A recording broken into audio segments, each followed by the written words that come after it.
Ladies and gentlemen, please welcome your host from K-Rock, the star of Idiot's Delight, Vince Scelza.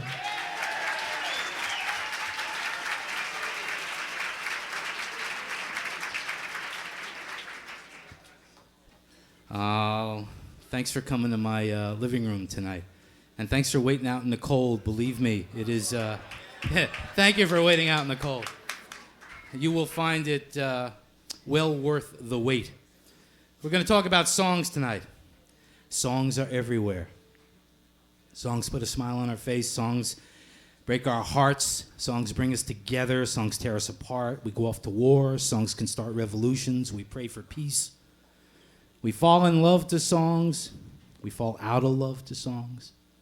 We make babies to songs. We sing those babies to sleep to songs.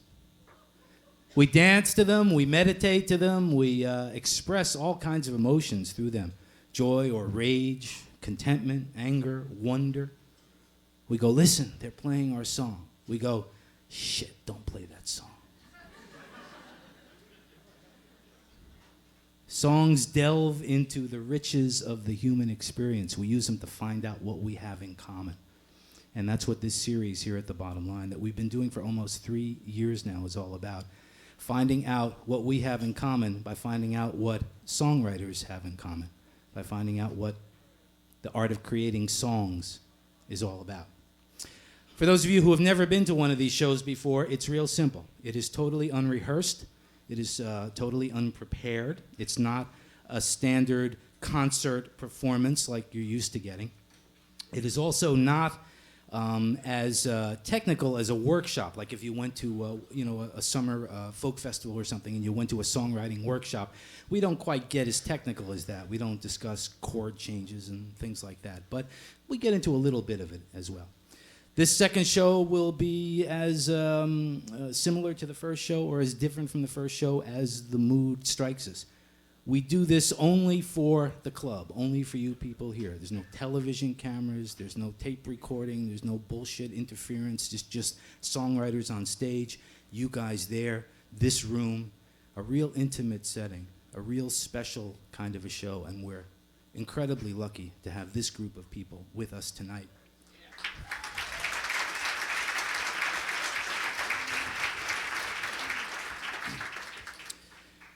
It's an evening of music and conversation. That's what I'm doing here. I'm the moderator, tour guide, ultimate fan.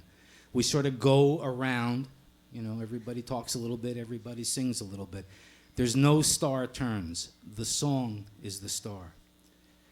Frequently, when we have songwriters here, they are people who are not performers. They are people who are behind-the-scenes kind of songwriters. Tonight, we're, again, incredibly lucky to have people who are also wonderful performers as well as wonderful songwriters.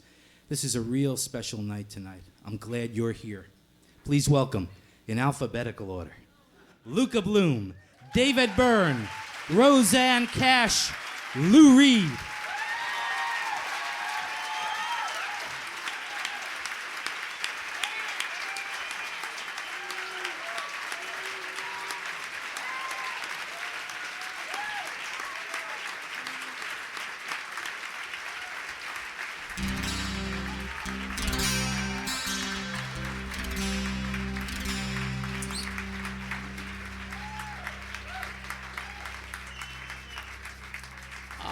Well, I guess you probably know everybody, but just in case, it's David, Rosanne, Lou, and Luka.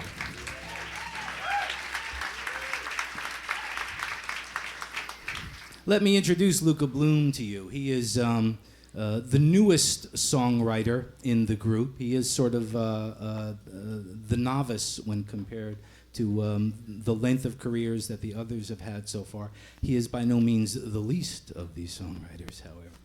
Born in Dublin, Ireland, he spent some time living here in New York, where he recorded his first album in 1990 called Riverside. It was written very much about the experience of being an Irishman living in New York.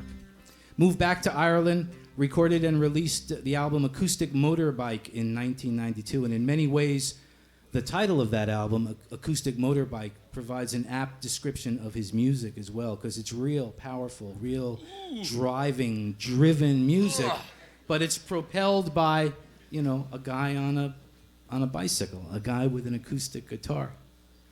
He's a wonderful songwriter with a great sense of humor. I could listen to him talk all night as well as sing all night.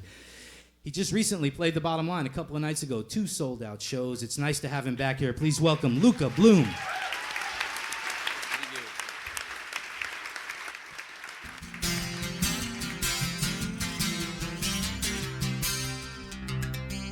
This song sounds great when I play it in tune.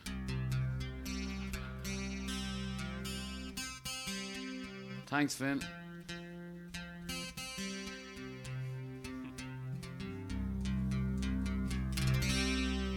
I did a lot of very soft songs in the first show. I want to do something a little bit more up-tempo now. It's a song called Mary Watches Everything.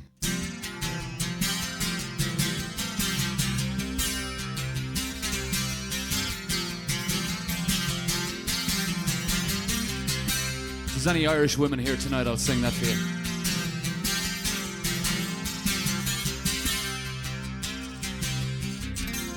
Images of innocence coming through the prison walls. One fine day in England, justice calls. Mary watches everything in her living room alone. The television's flickering with the volume down, and everything's changing in the outside world.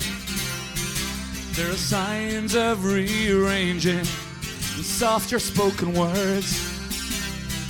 Hear men talking whispers of a woman or a girl. Things are only changing. Ooh, in the outside world. Images of people turning power on its head. They walk across that danger zone. So many died or fled. Mary watches everything in a living room alone. The television's flickering with the volume down, and everything's changing in the outside world. There are signs of rearranging and softer spoken words. Hear men talking whispers of a woman or a girl. Things are only changing. Ooh, in the outside world.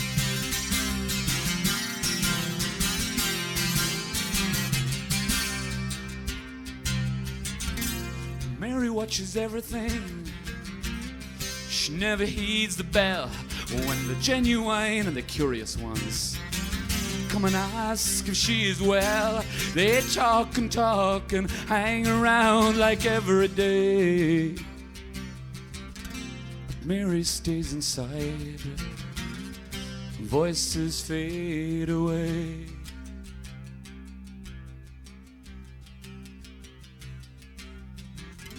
And everything's changing in the outside world.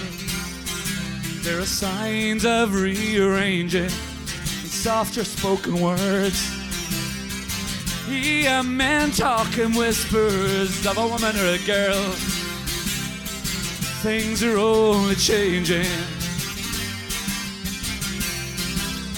Ooh, in the outside world. Ooh, in the outside world.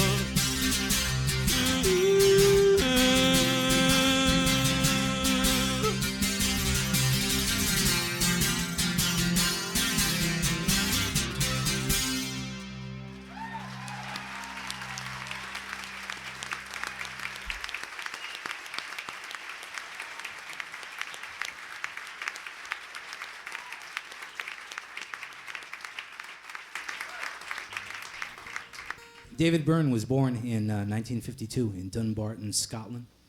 Was raised in Baltimore, attended the Rhode Island School of Design, where he met some people who eventually co-founded Talking Heads with him. In 1975, when he helped to change the face of popular American music, He's a musician, a composer who is constantly exploring new sounds, developing new methods of writing songs. His work is full of intelligence and humor, wit, and sometimes a naive and always an ironic sense of wonder about the world. 10 albums with Talking Heads, from Talking Heads 77 through Naked. Wonderful solo projects, the most recent of which is called Uh-Oh, released last year. It's a rare opportunity to get somebody like David here without lots of other musicians backing him up, to have the song stripped bare. Please welcome David Byrne. Thank you. This is a song we used to do at CBGB's, and Lou once suggested that we try doing it slower. Well, we were full of hormones then, and we didn't want to do anything slower. So I'm going to try it a little slower.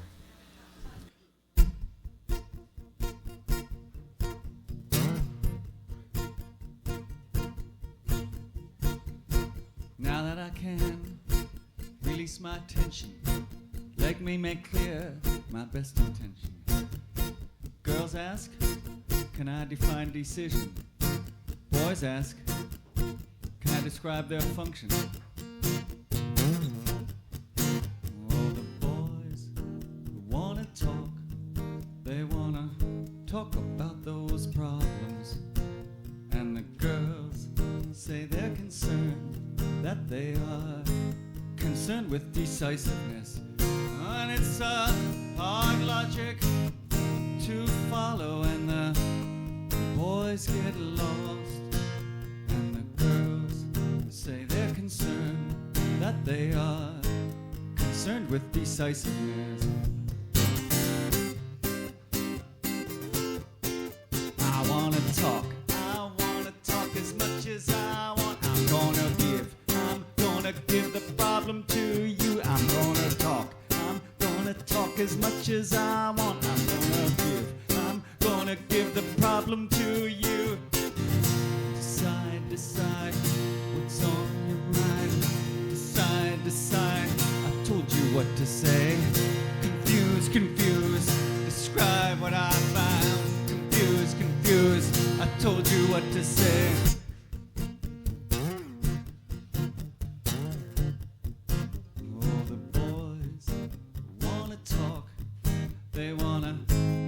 About those problems, and the girls say they're concerned, that they are concerned with decisiveness.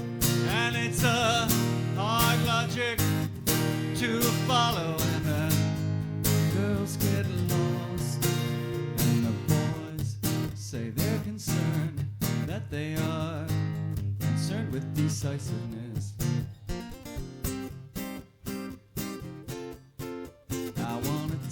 I'm gonna talk as much as I want. I'm gonna give the problem to you. Decide, make up your mind. Decide, I told you what to say. Confuse, describe what I found. Confuse, I told you what to say.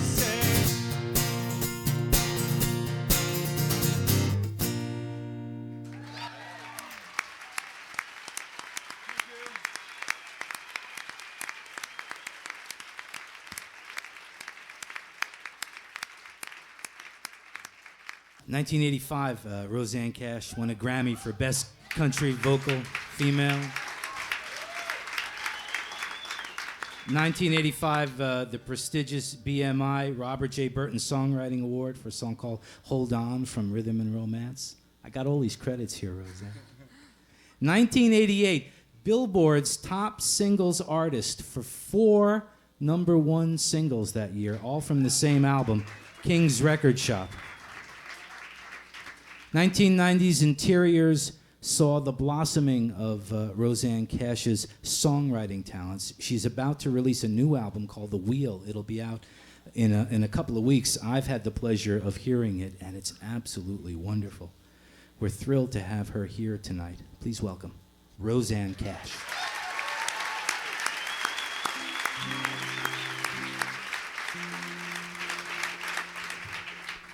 I won a trophy for racquetball once, too. I know, I don't have that one.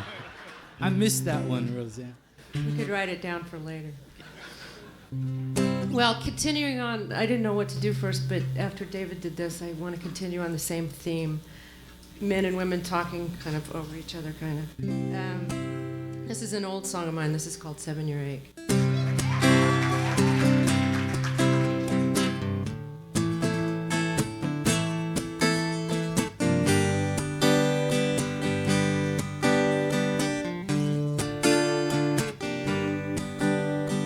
You act like you were just born tonight, face down in the memory, but feeling alright. So who does your past belong to today? Baby, you don't say nothing when you're feeling this way. Girls in the bars thinking, who is this guy? But they don't think nothing when they're telling you lies. And you look so careless when they're shooting that ball. But you know heartaches are heroes when their pockets are full. Tell me you're trying to cure a 7-year ache. See what else your old heart can take. Boys say, oh, when is he gonna give us a room? The girls say, gotta hope he comes back soon.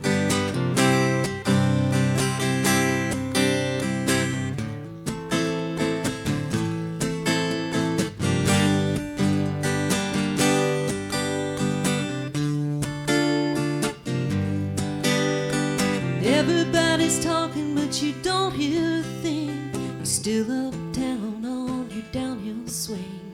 Boulevard's empty, why don't you come around? Baby, what is so great about sleeping downtown? There's plenty of dives to be someone you're not. Just say you're looking for something you might have forgot. And don't bother calling to say you're leaving alone. There's a fool on every corner when you're trying to get home. Just tell them you're trying to cure a 7-year ache. See what else your old heart can take. Boys say, oh, when is he gonna give us some room? The girls say, gotta hope he comes back soon. Tell me you're trying to cure a 7-year ache. See what else your old heart can take. Boys say, oh, when is he gonna give us some room? The girls say, gotta hope he comes back soon.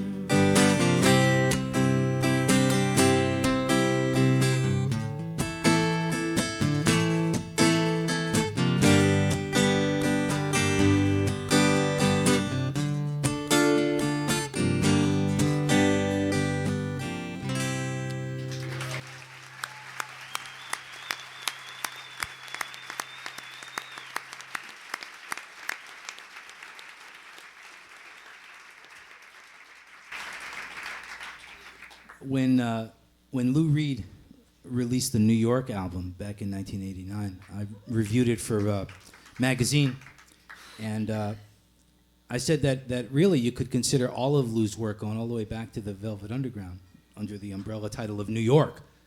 I mean, that's basically the place, and those are the characters, and those are the people. He is the essential New York poet and songwriter. No stranger to the stage of the bottom line. Take No Prisoners was recorded here. I know some of you out there maybe were here that night. The Velvet Underground being probably one of the most influential, if not the most influential bands ever. That goes back to the 1960s. It is now the 1990s, and Lou Reed is writing the best songs of his life right now.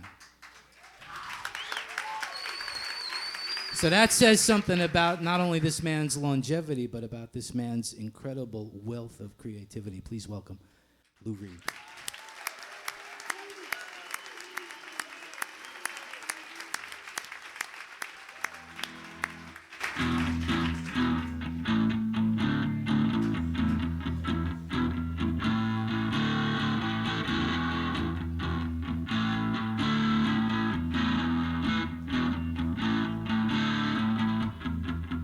I'm waiting for the man.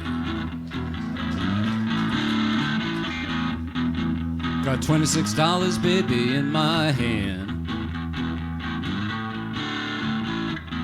Up to Lexington, 125, feel sick and dirty, more dead than alive. I said that I'm waiting for the man.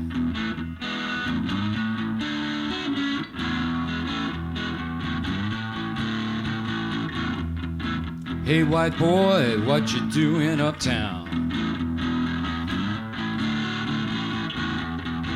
Hey white boy, you're chasing all women around. Pardon me, sir, it's the furthest thing from my mind. I'm waiting for a dear, dear friend of mine, waiting for my man.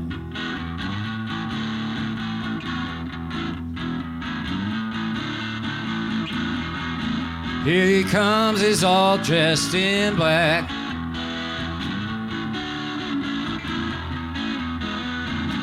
PR shoes and a big straw hat. He's never early, he's always late. First thing you learn is that you always gotta wait. You always gotta wait. Up to a brownstone, up 3 flights of stairs. Everybody's pinned you, oh, but nobody cared. He's got the works, he gives you a little taste, and he's got to split because he's got no time to waste. I says, as I'm waiting for the man. Oh, baby, don't you holler, don't you bawl and shout. I'm feeling good, oh, you know, I'll work it on out. Feeling good, feeling fine until tomorrow, but that's just some other time. Oh, bitch, some other time. Oh, I'm waiting for the man. I'm waiting for the man.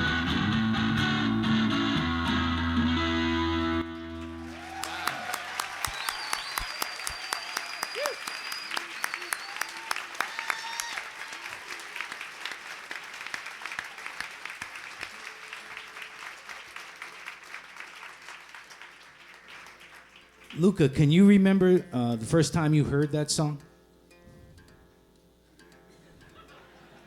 That was the first time I heard that. That was the song. first time you heard that song? Really? David, It's brilliant. can you remember the first time you heard that song? First Velvet Underground. Oh, more or less when it was. Yeah. I mean, can you remember the impact that it had on you? Well, it was very liberating. Very. What? Oh, into the mic? Yeah. Why was it? What do you mean by that? Liberating. What do you mean liberating? Liberating personally? Liberating as an artist? I guess as an artist. Mm. That it was said that, hey, there's more than one way to do this. There's a lot of different. You can go in a lot of different directions. Yeah. What's interesting is that it's an old song for Lou, and for Luke it's a brand new song because he's heard it tonight for the first time. I mean, it says something about the life of a song and about how a song exists outside of its circumstances, you know?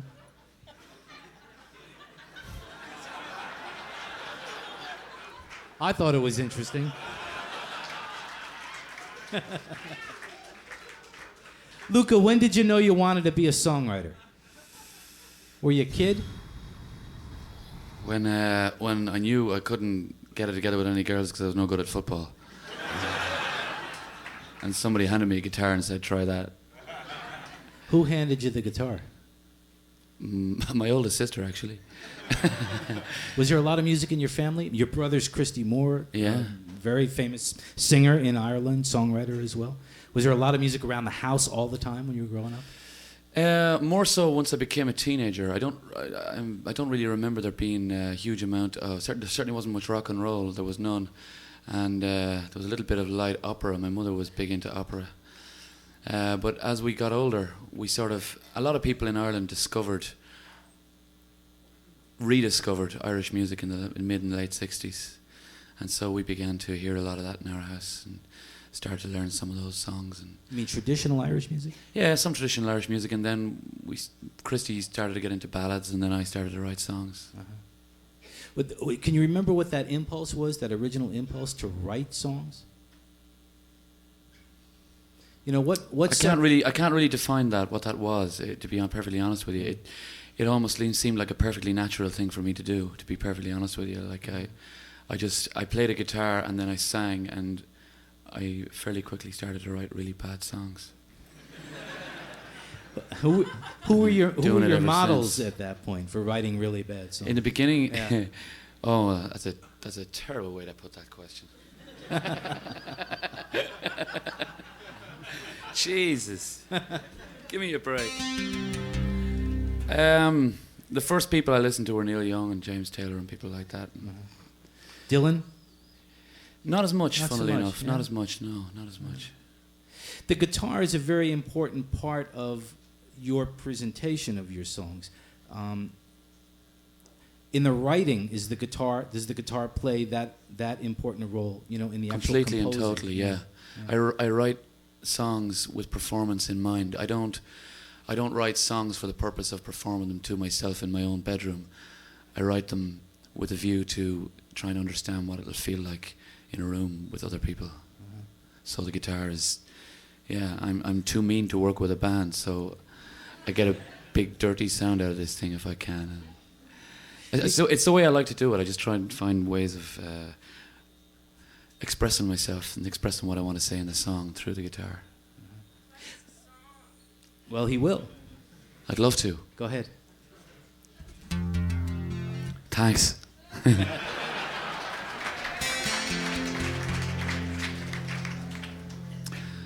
This song wasn't written in the time that we talked about a moment ago back home in Newbridge, but it's sort of set there.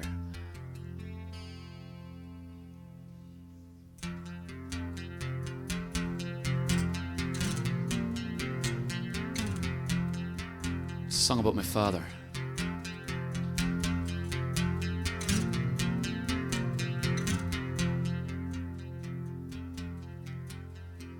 Night sometimes seems dangerous. We wonder what it hides. It sometimes brings us closer and forever changes our lives. Strangers talk in open ways we cannot always understand, who have not felt the love and touch, seen the guiding hand.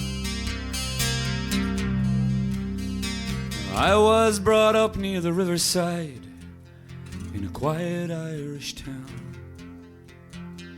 An 18-month-old baby, the night they laid my daddy down.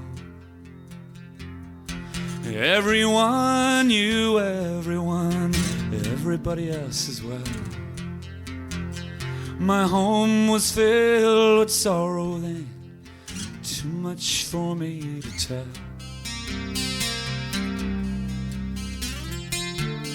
Man is alive, alive and breathing. It's taken me so long to see.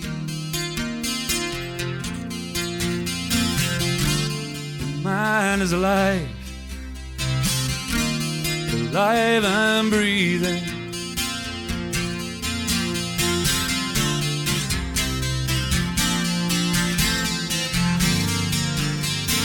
My man is alive in me.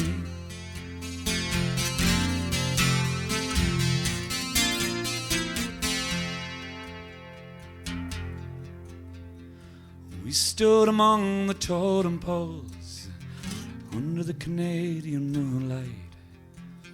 She told me all about her childhood days on the Vancouver mountainside. An 18-month-old baby, the night her daddy passed away. We stood and watched the darkness flowing into the light of day. The night sometimes seems dangerous. We wonder what it hides. It sometimes brings us closer and forever changes our lives. Strangers talk in open ways we cannot always understand. We begin to feel the love and touch, see the guiding hand. Mine is alive, alive and breathing. It's taken me so long to see. Mine is alive, alive and breathing.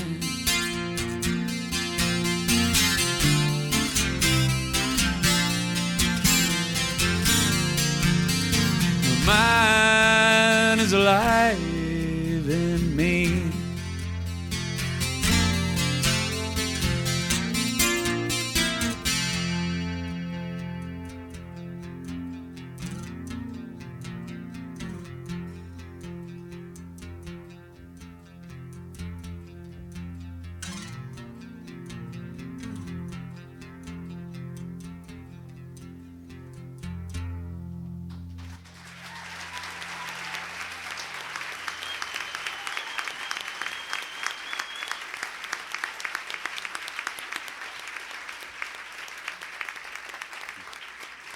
David Byrne has a drum machine up here. Yeah. The drum machine does more than just supply rhythm for you when you're performing. You use the drum machine actually when you're writing as well. Yeah. What do you do with the drum? How do you write with a drum machine? Well, it's not something that for me that I put on afterwards after I've written a song to kind of fill it out. It's something that aids in the composition. It becomes part of the process. Where the machine kind of you get a rhythm going, whatever it is. You like it and you just start playing along with it, and then after a while you kind of get a little bit out of yourself, and then maybe something will pour out. So the drum machine is an aid to composition that way. It helps you free your mind, free the left side or the right side or whatever, or the conscious or whatever it is. It almost becomes like an aid for meditation or whatever. In a sense. Yeah. Can you when you're writing with a drum machine, are you and then you're allowing these subconscious or unconscious thoughts to come into you, are you then able to take all of that and sort of divorce yourself from that experience and then bring a more critical, analytical outlook to what you've received and then create the song from that? Is that the way it works? Yeah, I mean that's usually the process. Sometimes there'll be a long improvisation with a drum machine, a long bit of tape and lots of garbage and whatnot, and then go back and listen to it and see what's good and what's not, and then do it again and see if there's anything there. But sometimes the machine helped me get there in the first place. In terms of lyrics, will you... Sounds pathetic. Do you know what... Do you keep like a notebook or write in a diary or anything like that? I mean, what do you do if you get like a line while you're just walking down the street? How do you keep that line? How do you remember the line?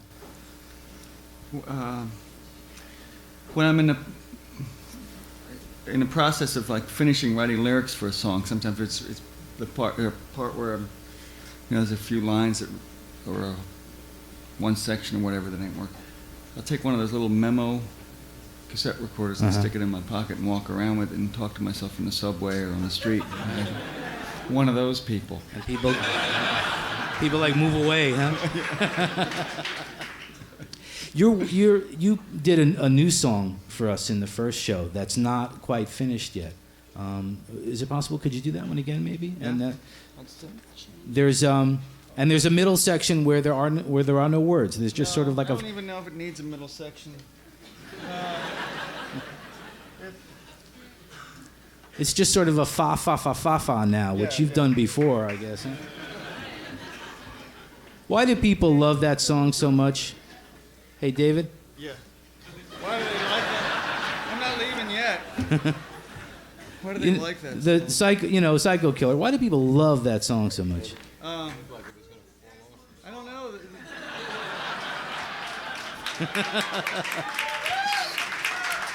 I mean, you're quoted as saying you guys wrote that song pretty much as a joke.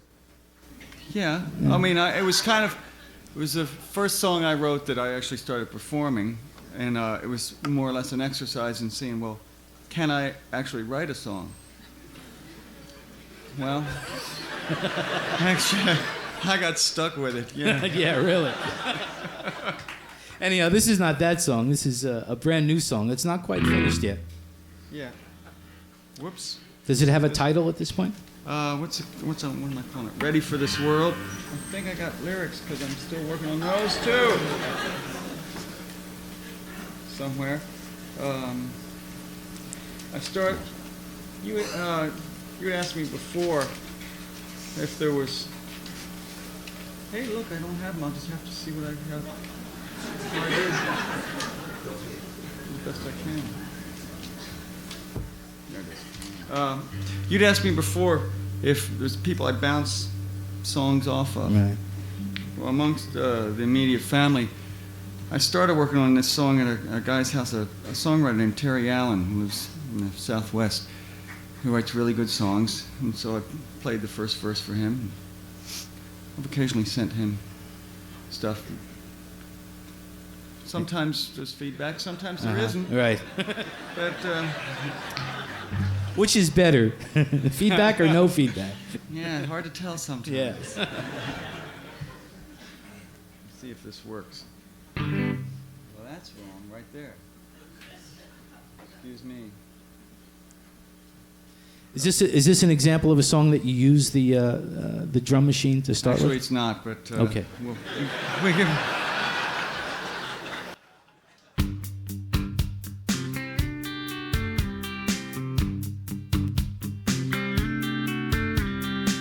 One high heel laying on the ground.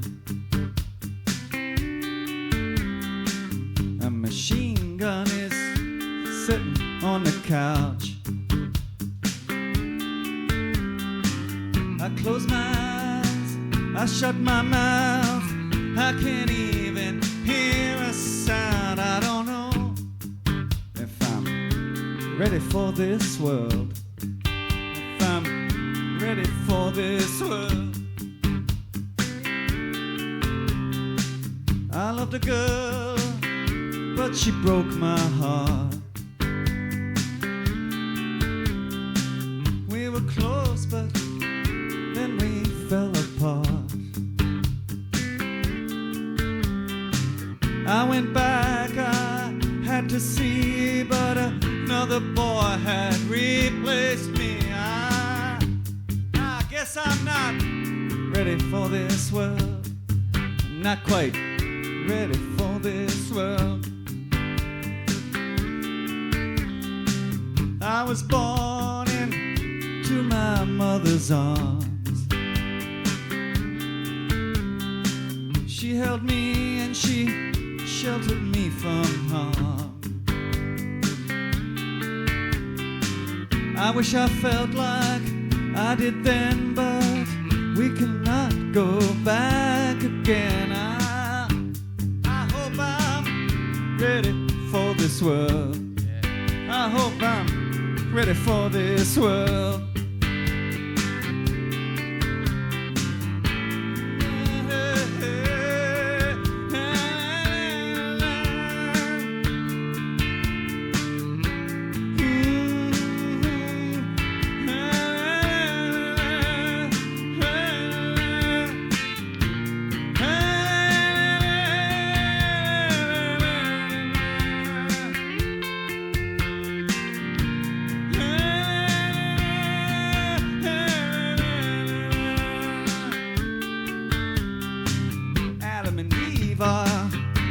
Ready for a fall. Now will see if they're ready for this world. Watch them shout, look at them squirm, well, watch them as they cry in pain. Ah, they're just getting ready for this world. I learned to lie, I learned to cheat and steal. I'm getting back at everyone who's mean to me. No more heartache, no more pain, no one's hurting me again. I guess I'm about ready for this world. I'm getting ready for this world. I'm tearing up this world. Son of a bitch in this world. Yeah, about ready for this world.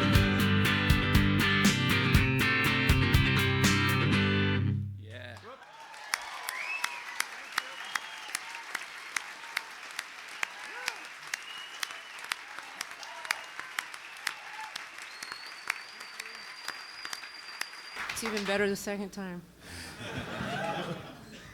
Now, David, if and when you go into a studio to record that, and you record it with a group of musicians, and other people then bring ideas to it, maybe somebody arranges something or writes a horn part or whatever, how easy is that for you, and how open are you to that form of collaboration? I think I'm pretty open to it, maybe sometimes too open, because I often feel like that there's never a definitive version of a song. But I think I can say that because I kind of wrote it, because I can always do it a different way. And so I feel like, oh, that's a nice approach, or that's a nice approach. I never feel like there's only one way to do it. Do you find yourself rewriting or reworking old songs? Yeah. Yeah. I mean, Dylan is famous for doing that. You go to a Dylan concert, and sometimes you're halfway through the show before you realize that you actually know the songs he's singing.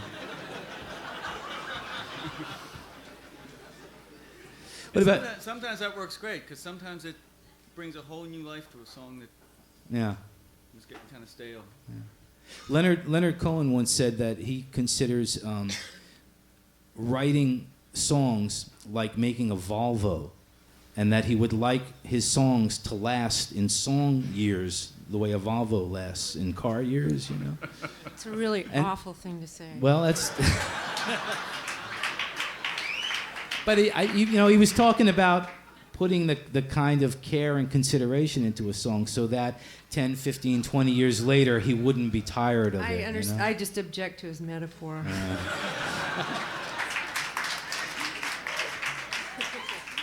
Rosanne, you live in New York now. Yeah. Has moving here provided a different sort of experience for you in terms of being a songwriter? Do you work differently now that you're here? Are you inspired by different things? Oh, I'm absolutely inspired by living here.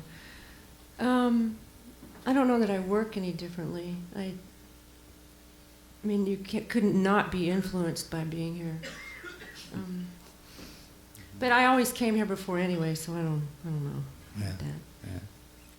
Would you do something maybe from the new album? Yeah. These are songs that I would assume were New York written songs, right? The Wheel, which is the title song from this album, I didn't write in New York, but it was. I would say it's kind of New York influenced. As I said before, it's a song about reincarnation, which we all know. It's one of your classic themes in country music. I'm gonna wear that line out.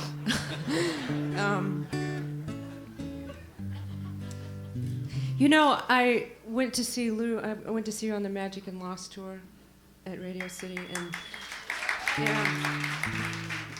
and I was struck by how you just say any damn thing you want to. Of course, I've been struck by that before. So a lot of that was inspiring to me. I mean, it was. I wrote a lot of songs after that saying, I can say anything I want to.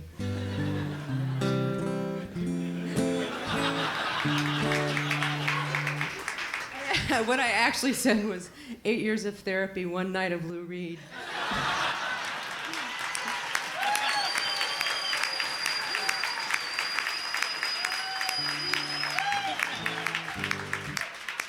Unfortunately, I think a few people took that wrong.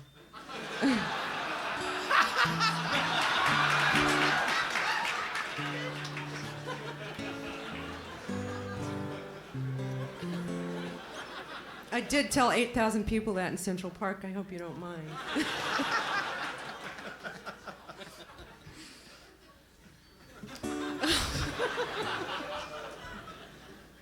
Okay. Reincarnation, remember? Right. One of your classic themes. This is called The Wheel.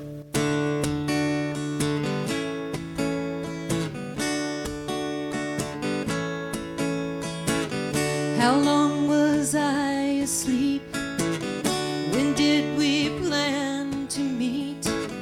Have you been waiting long for me? When did the sky turn black? Do you still want me back? I'll pick it all up piece by piece. And the wheel goes round and round, and the flame in our souls, it will never burn out. And the wheel goes round. I am a river with a voice. I came into your life by choice, and none can judge the way that feels. You are a messenger from God. You are the angel I forgot, and none can say it isn't real. And the wheel goes round and round, and the flame in our souls, it will never burn out. And the wheel goes round. I'm not looking for your answers. Oh, darling, don't you see that just to know the question is good enough for me?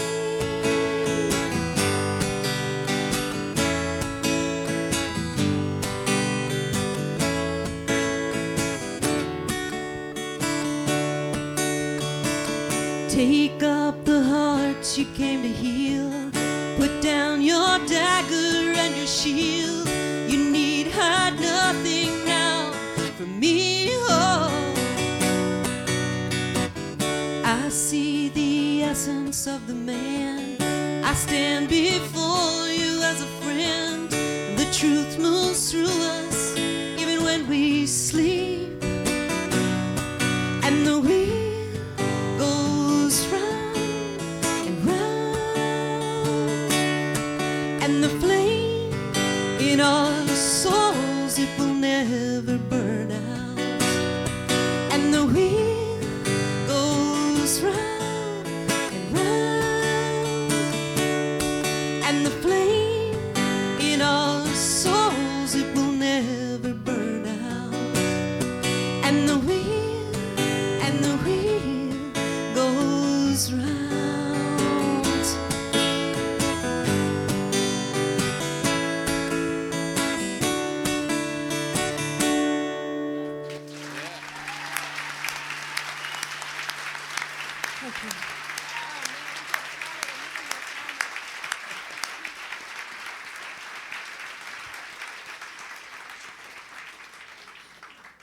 Lou, when you went off to Syracuse University, you met Delmore Schwartz. He became a mentor to you. Can you tell us a little bit about him and what his work means to you, how he influenced you in your work? Well, first I'd like to say what a great song that was that Rosanne just did. I can't wait to hear the rest of the album. I met Delmore in a bar. 9 o'clock in the morning. We were both supposed to be at class.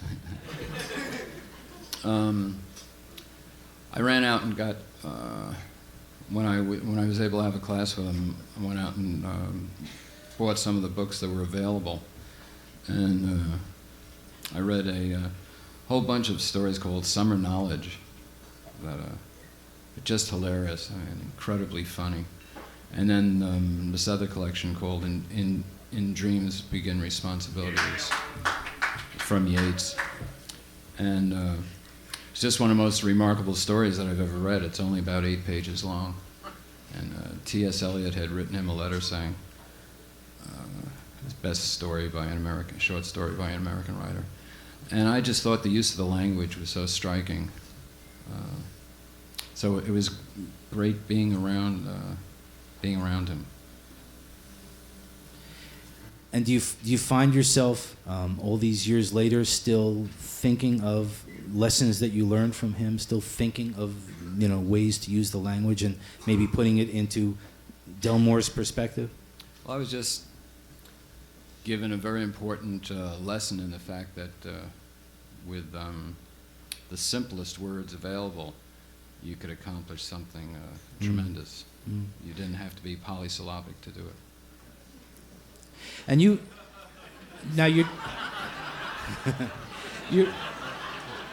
I didn't go to college for nothing. Almost nothing, but not nothing. There's all those 9 a.m. bar sessions, right? You talk about the conciseness of a short story writer, but when you're writing a song, you have to be even more concise than that. I mean, you're really narrowing it down and honing it down. What I like about some of the things I like about rock and roll songs, not a whole lot of chords. They don't go on very long, and anybody can play them.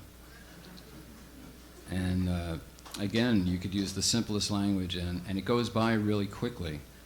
So I find you're looking for a simile or a metaphor that it always makes me think of Raymond Chandler. That blonde was as pleasant as a split lip. Right?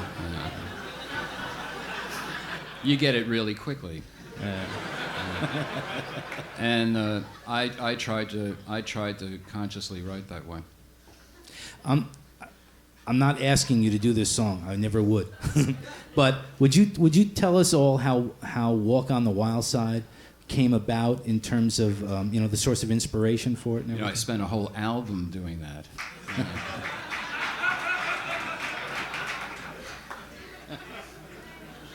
I had retired from the rock and roll wars for about a year or two, and I was licking my wounds. And these guys got in touch with me. They were going to make a musical out of Nelson Algren's book. I mean, I didn't come up with Walk on the Wild Side. Right. A writer named Nelson Algren did. And but you can't copyright a title. Anyway, so so I read the book, and they said, where do you think a song should go? And it was kind of an interesting book to try to put a song to. That's why I'm wondering how they'll ever make a musical out of Kiss of the Spider Woman. But that's another story. And so I did, say, a song here, a song there, a song everywhere. And then they dropped the project and went on to do Mahogany off Broadway as a musical, which probably is just as well since it is. And I had these songs, including Walk on the Wild Side. And when I was with Andy Warhol, I just used the cast of characters from his studio, the factory, instead of the characters from Nelson Algren. So the song was there, the melody was there, and then you just you plugged these other characters into it. Yeah, it was such a fun song to do. So And I didn't want to use the characters from his book. Mm-hmm. I would have had to pay him.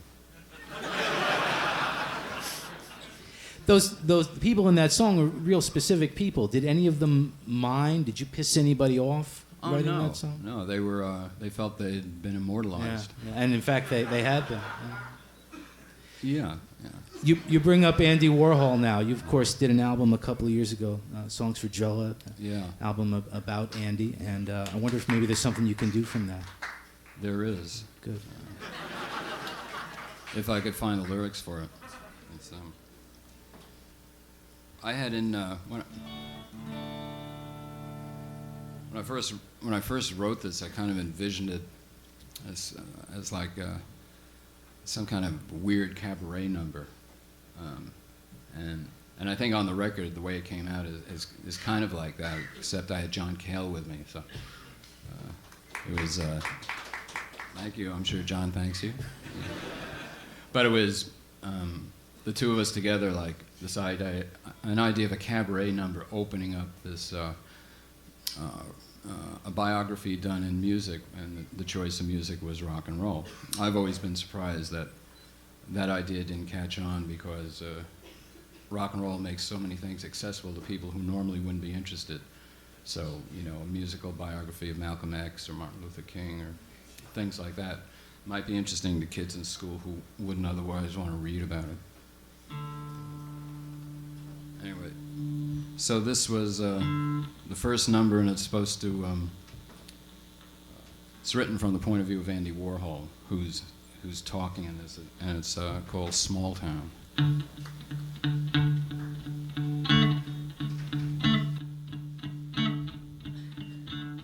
When you're growing up in a small town, when you're growing up in a small town, when you're growing up in a small town, you say, no one famous ever came from here.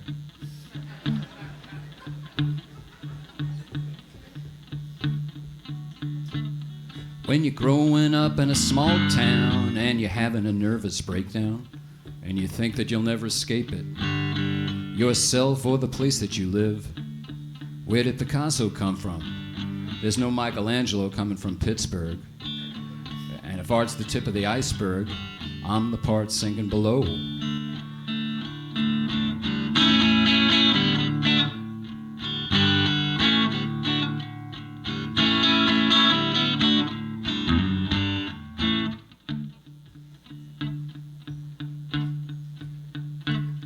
When you're growing up in a small town, bad skin, bad eyes, gay and fatty, people look at you funny. When you're in a small town. My father, he worked in construction. It's not something for which I am suited. Oh, and what is something for which you are suited? Getting out of here.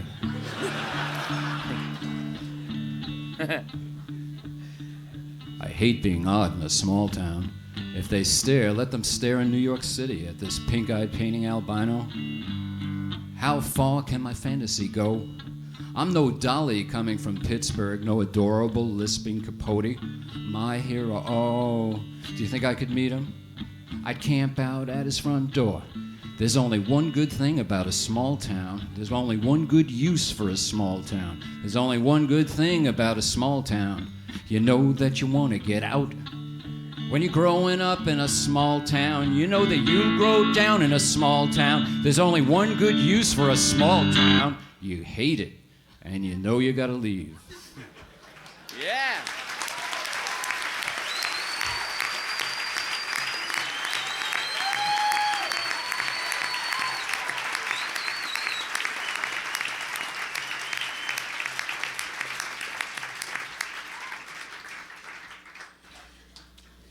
So much of that song and other songs on that album sound like they're direct quotes from Andy. Obviously, they can't be all these years later, or are they? I mean, are those things that you remember him actually saying to you?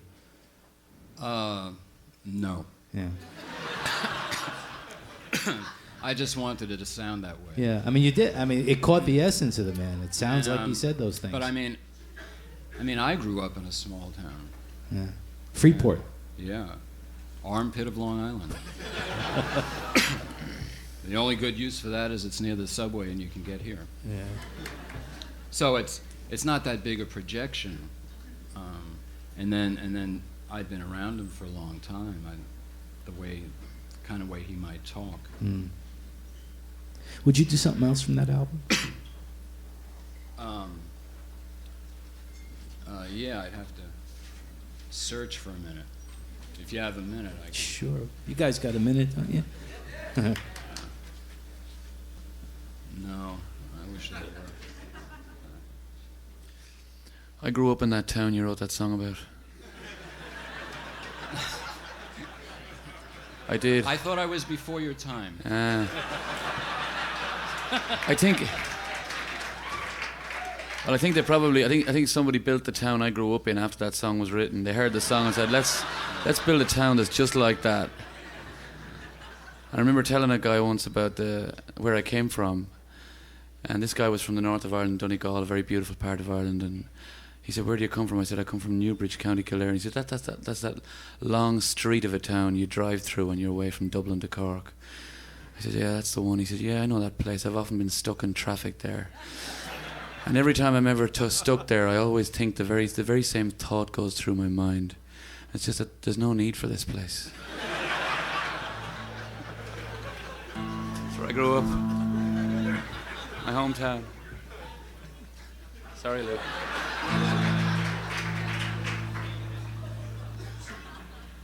It's called Images, and it was trying to. I used to introduce it saying, "This is a song about philosophy of art," and that went over so badly. Just what we want to hear tonight. Anyway, it's called Images. I think images are worth repeating, images repeated from a painting, images taken from a painting, from a photo worth re-seeing. I love images worth repeating, project them upon the ceiling, multiply them with a silk screening, see them with a different feeling. Images. Some say images have no feeling, but I think there's a different meaning. Mechanical precision, or so it's seeming, instigates a cooler feeling. I love multiplicity screenings, things want a new display, new meanings. I think images are worth repeating and repeating and repeating. Images. Oh, images. I'm no urban idiot savant, spewing paint without any order. I'm no sphinx, no mystery enigma. What I paint is very ordinary. I don't think I'm old or modern. I don't think I think I'm thinking. Doesn't matter what I'm thinking, it's the images that are worth repeating.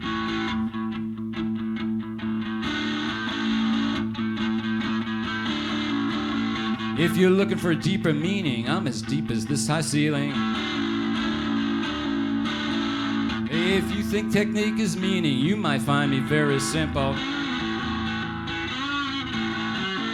You might think the images are boring, cars and cans and chairs and flowers, and you might find me personally boring. Hemicycle, Mao Zedong, Mao Zedong.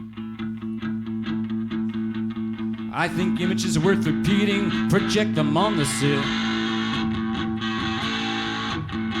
I love images worth repeating and repeating and repeating. Images, images, images, images.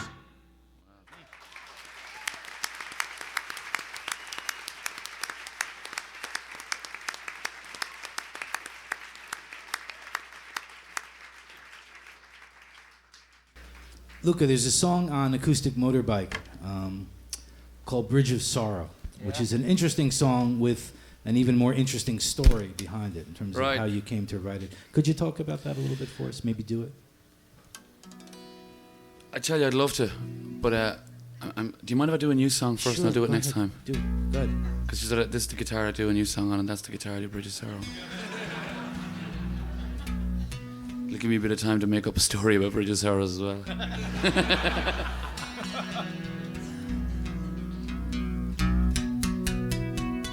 Tell us about this one. Okay, it's just a song I wrote recently about... What's so funny? Sorry. It's a song about a beleaguered and very beautiful mountain in County Clare called Mullaghmore.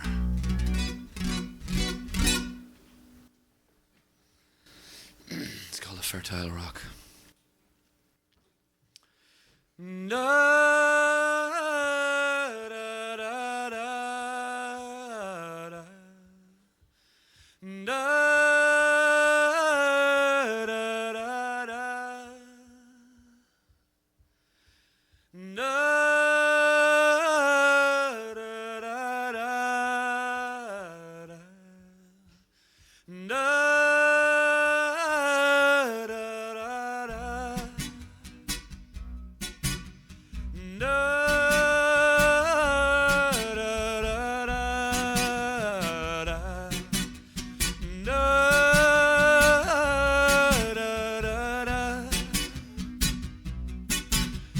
Flowering desert lies the heart and soul of man. We'll find a deep well to draw from and give back as you can. In the moonlight, musicians hear their tunes in the Byrne wind, and in the shadows where an old faith sheltered, the painter's work begins. Footsteps, I could learn to listen. Footsteps, how I want to trace. Footsteps, I could learn to listen to footsteps of an ancient trace. The fertile rock.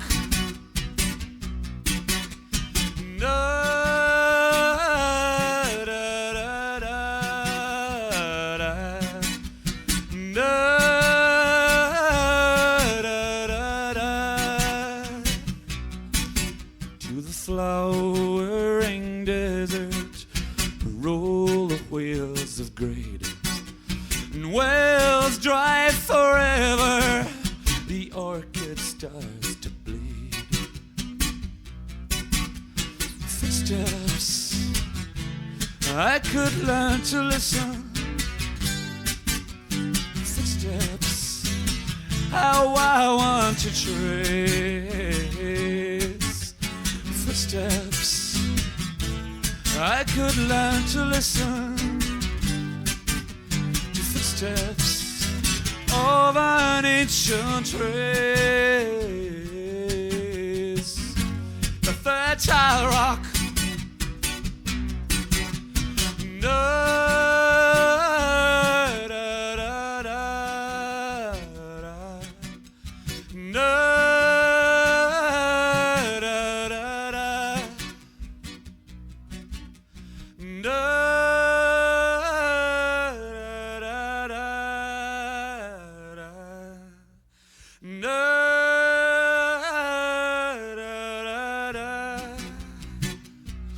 Fertile rock, not for sale. The fertile rock. Walk there, walk there. The fertile rock. Footsteps. Footsteps. Footsteps.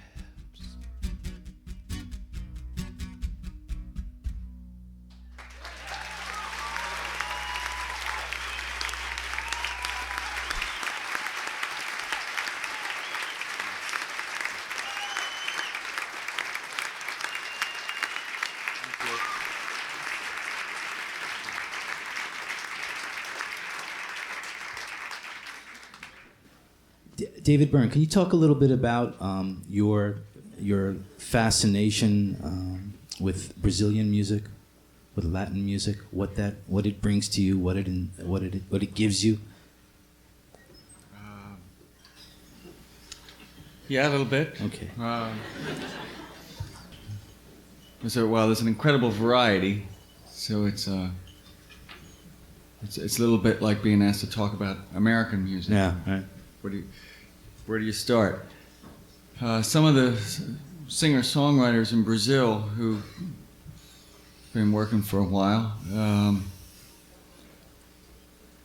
I wasn't that familiar with them until a few years ago, and then I started buying up their records, and I heard them doing a wide range of things within a song structure, or breaking a song structure, or whatever. They were, I don't know if you would call it experimenting with it, because it always seemed to work. Nothing seemed like it was according to a formula. There seemed to be like incredibly inventive arrangements and combinations of instruments and whatnot. I knew that the stuff was very popular, and yet it didn't seem to be striving for commerciality or anything like that. So I found it very moving on a number of different levels, as melodies and songs, and also kind of as an example of, hey, this is what songwriting should be about. Mm. Can you do something for us that maybe incorporates this influence? Probably not.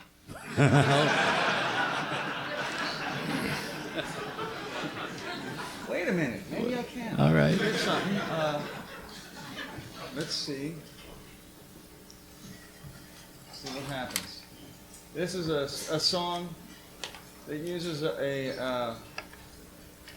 sort of a messed up Brazilian rhythm. It's plugged in here. And I sort of programmed it into the drum machine and then tried to write something to it. And that guy I mentioned earlier, Terry Allen, wrote a verse. See how this works.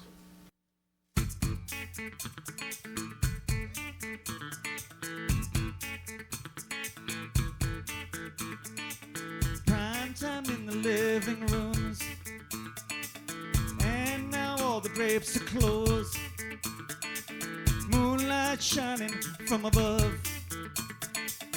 It seems like everybody knows that something ain't right.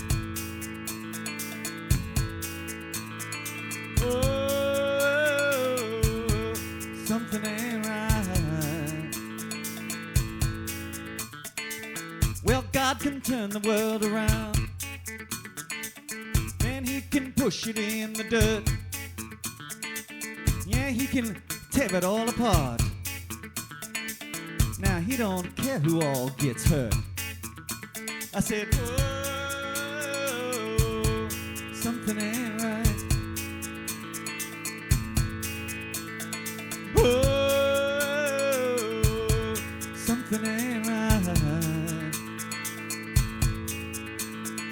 There's a place where money grows on trees. The only way to reach it's on your knees.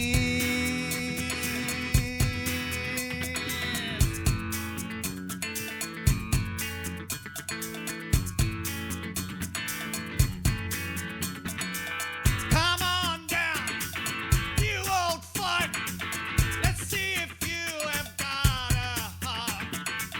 It ain't true, it's all lies. Are you the devil in disguise? I won't give up, I won't bow down. I'm gonna tear your playhouse down. I said, whoa, something ain't right. I did this in the church once. Whoa, something ain't right. Twinkle, twinkle, twinkle, little star. Who the hell now do you think you are? Oh, something ain't right. Whoa, something ain't right. Whoa, something ain't right.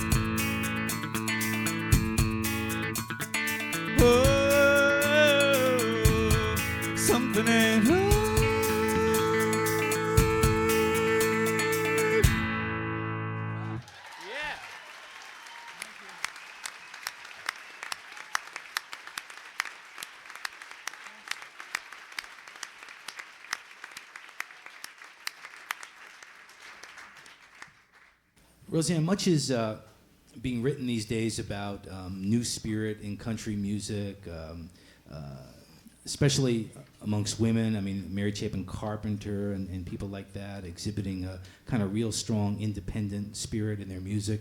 Dolly Parton, her new single, you know, is she may not be in love, but she's in lust. I mean, Dolly's out there speaking her mind, you know.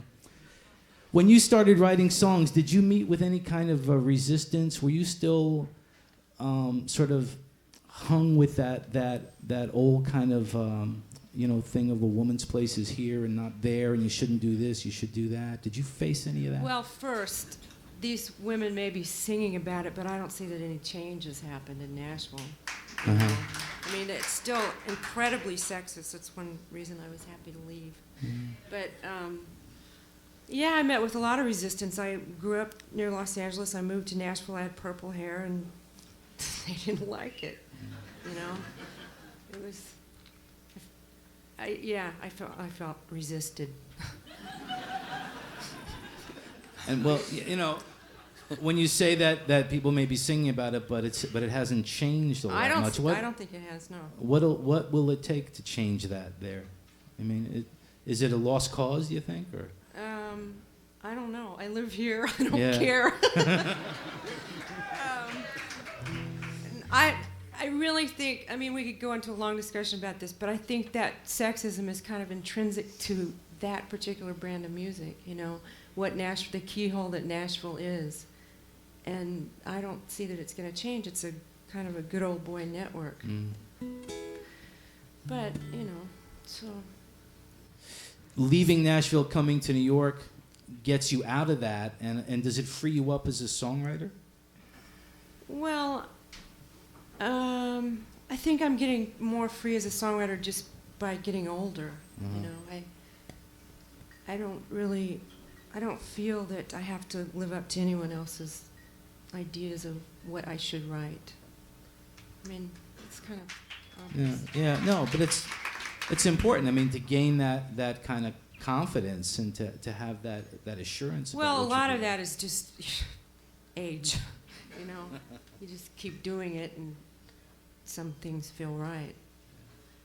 Lou, when you were a young man in the Velvet Underground, could you project 25, 30 years down the line and know that you would still be, not only still be doing this, but doing the best work of your career? In other words, could you project getting old in rock and roll? I couldn't project a week.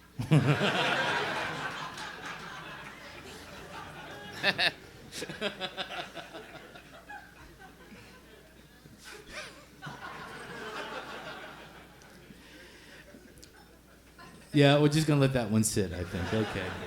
Rosanne, would you do another song for us? Yeah. Tell us about it a little bit, maybe. Well, this is from Interiors. This song. This is true. I read this article in the newspaper about this baby that got beat up, and I had a baby the same age at the time, and I couldn't get this out of my mind. I couldn't sleep, you know, couldn't stop thinking about it. So I said to my then husband, you know, what is a person supposed to do about something like this? And he said, well, you're a writer, you're supposed to write about it. So, and then I didn't want to perform it because it was kind of brutal seeming to me, and then I went to see Lou Reed, and I said, shit, I'll start doing this song again.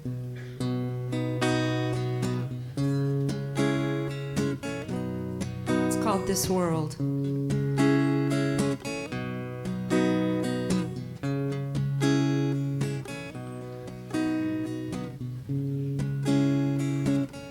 Read about this baby.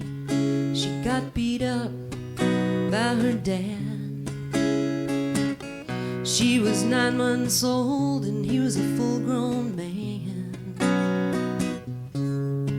She may have been learning how to crawl, and he put a fist in her face. And the doctor said this baby's gone, she can't be replaced.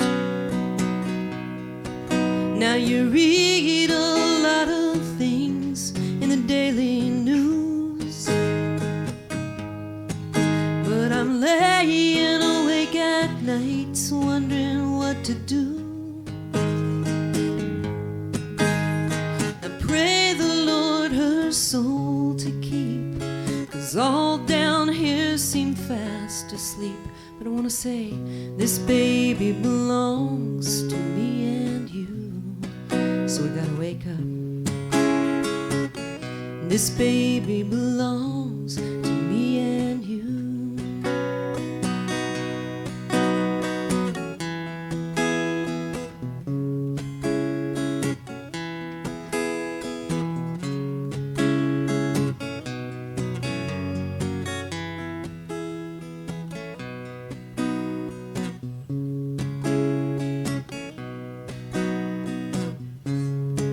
Every day I wake up in this world, it's spinning out of control. And who's at the wheel? Seems no one knows. We're all just like a baby, frightened and so sad, feeling beat up by someone who looks like Dad. Now you read a lot of things in the daily news, but I'm laying awake at night wondering what to do. I pray the Lord our souls to keep, 'cause all down here seem fast asleep. I wanna say, this world belongs to me and you. So we gotta wake up. And this world belongs to me and you. Every day I'm trying to wake up. This world belongs to me and you.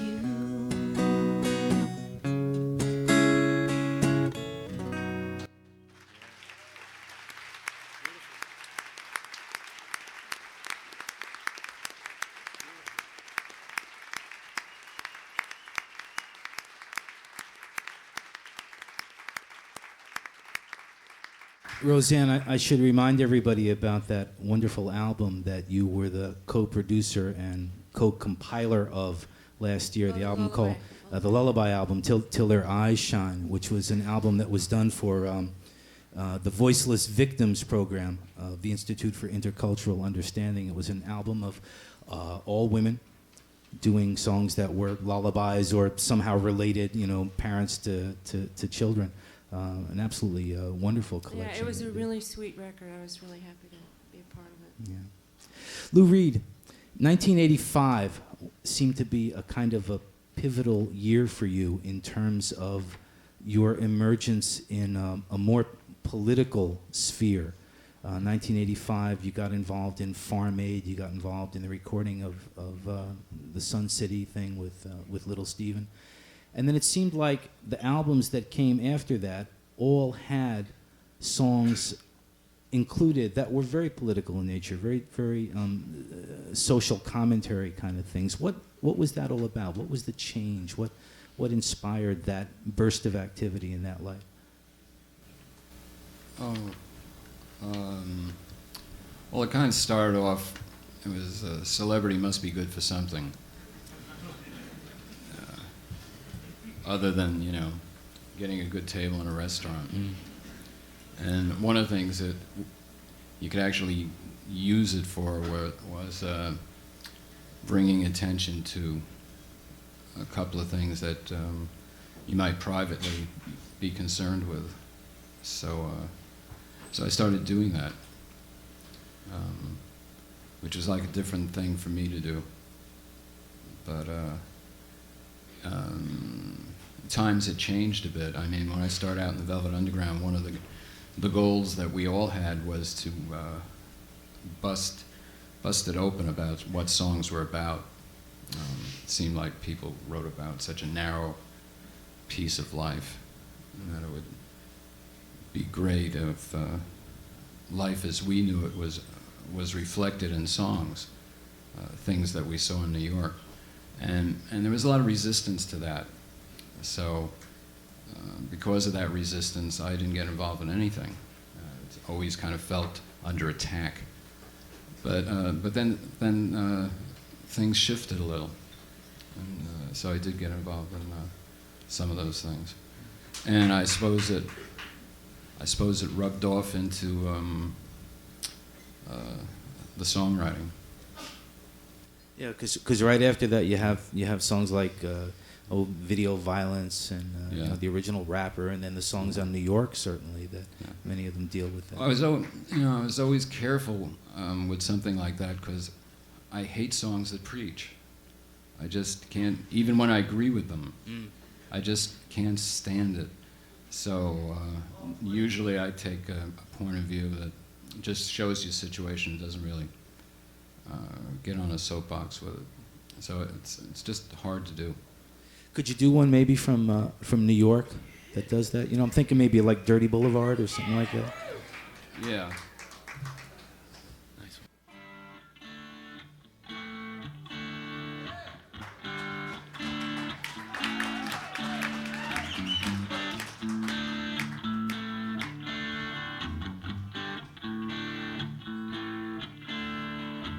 Pedro lives out at the Wilshire Hotel. Looks out a window without glass. The walls are made of cardboard, newspapers on his feet. The old man beats him because he's too tired to beg. He's got 9 brothers and sisters brought up on their knees. It's hard to run when a coat hanger beats you on the thighs. Pedro dreams of being old and killing the old man. But that's slim chance. He's going to the boulevard. He's going out. To the dirty boulevard, going down. To the dirty boulevard, he's going out. To the dirty boulevard, going down. This room costs $2,000 a month. You can believe it, baby, it's true. Somewhere there's a landlord laughing till he wets his pants. No one dreams of being a doctor or a lawyer or anything. They dream of dealing on the boulevard. Give me, you're hungry, you're tired, you're poor, I'll piss on 'em. That's what the statue of bigotry says. Aw, you poor huddled masses, why don't we just go clubbing to death, get it over with, and just dump 'em on the boulevard. Get it out. For the dirty boulevard going down. To the dirty boulevard, I'm going down.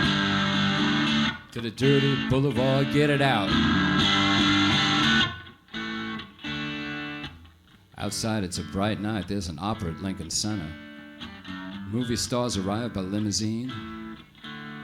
The Klieg lights shoot out over the Manhattan skyline, but the lights are out on the mean streets. Small kid stands by the Lincoln Tunnel, selling plastic roses for $1. The TV whores are calling the cops out. They're calling the cops out for a suck. Back at the Wilshire, Pedro sits there dreaming. Found a book on magic in a garbage can. He looks at the pictures, looks up at the cracked ceiling. Says, by the count of 3, baby, I hope I can disappear. And fly, fly away.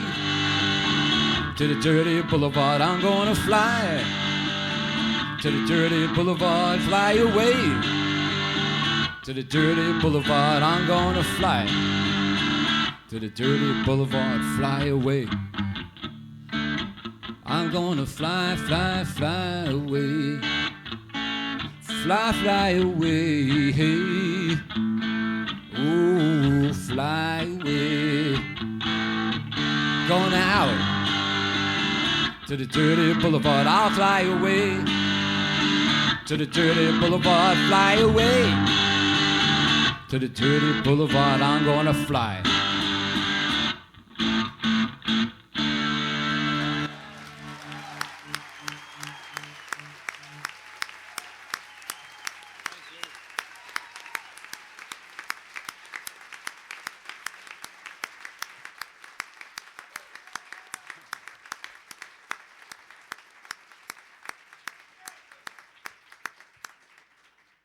Thanks a lot.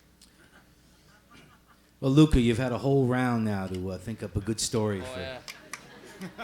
that song we were talking about. Such an amazing song. You know, funny thing about growing up in Ireland is that you witness things that are happening, whether it was sort of the 60s stuff or punk or stuff, more than they tend to come to Ireland a little bit later, at least for me anyway. And the only time I ever felt I was really in the place at the right time when something really big was happening was when I was living in New York and that record came out. It just blew me away every day listening to it and being in these streets. I'm very grateful to you for that record, I really am.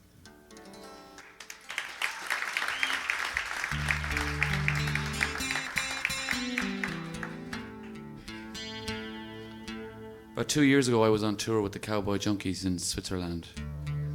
I was a sort of a heavy metal opening act.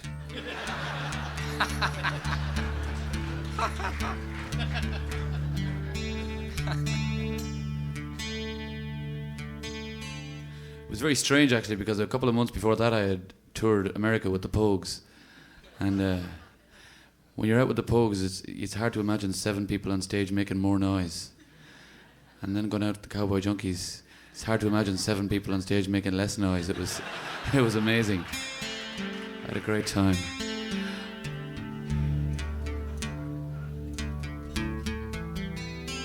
We went to a town in Lausanne, a town called Lausanne in Switzerland. It's on Lake Geneva. And people have a very sort of like a lot of countries, people have stereotypical images, and the one of Switzerland is one of precision and pristineness. But like a lot of places like that, there's a lot of scum there and dirt there and grime, if you look deep enough. I had a good look in Lausanne and met some great characters. But they told me some wild stories about Lausanne and took me for some walks, alternative walks around the city. They brought me across this bridge and told me a story about this guy, Joel, who every Christmas time, it's a bridge about 80, 100 feet or something above the freeway. And every Christmas time, Joel comes there and he pitches a little tent there and he lights a fire. And he stays there for 2 weeks around Christmas time, trying to dissuade the kids from jumping off the bridge.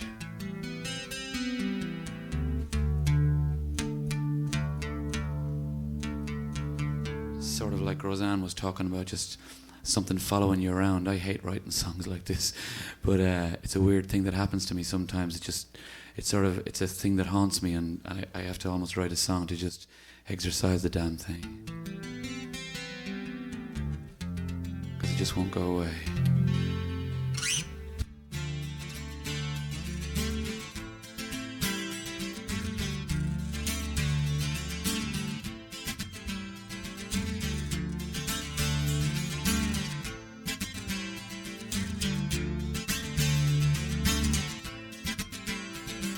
Cigarette ends on a nightclub floor. All the people you know are going to the door.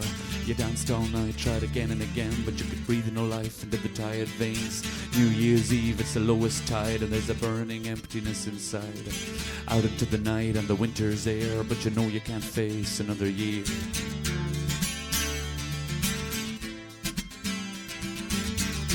Don't go to the bridge of soul. Don't go to the bridge of soul.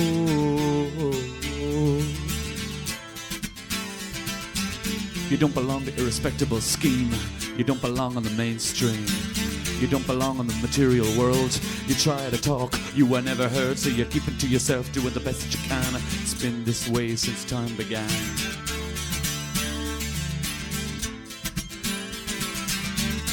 Don't go to the bridge of soul. Don't go to the bridge of soul.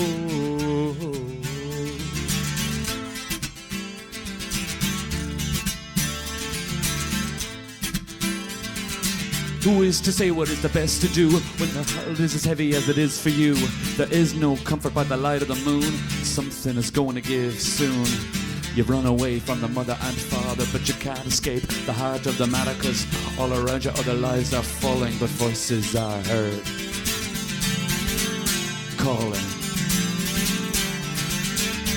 Ooh, ah, ah.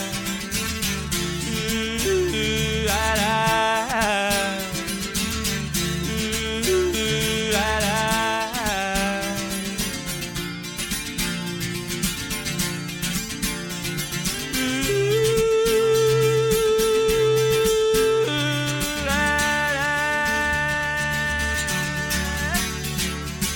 cigarette ends on a nightclub floor. All the people you know are going to the door. You danced all night, tried again and again, but you could breathe no life into the tired veins. New Year's Eve, it's the lowest tide, and there's a burning emptiness inside.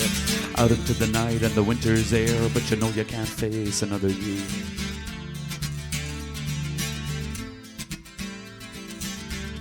Don't go to the bridge of soul.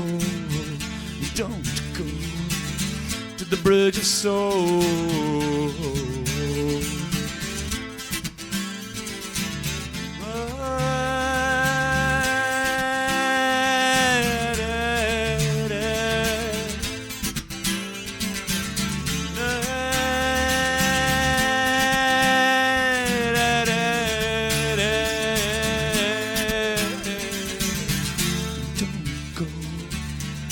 Bridge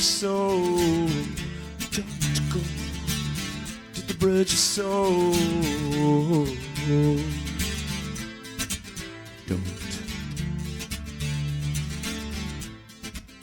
Don't.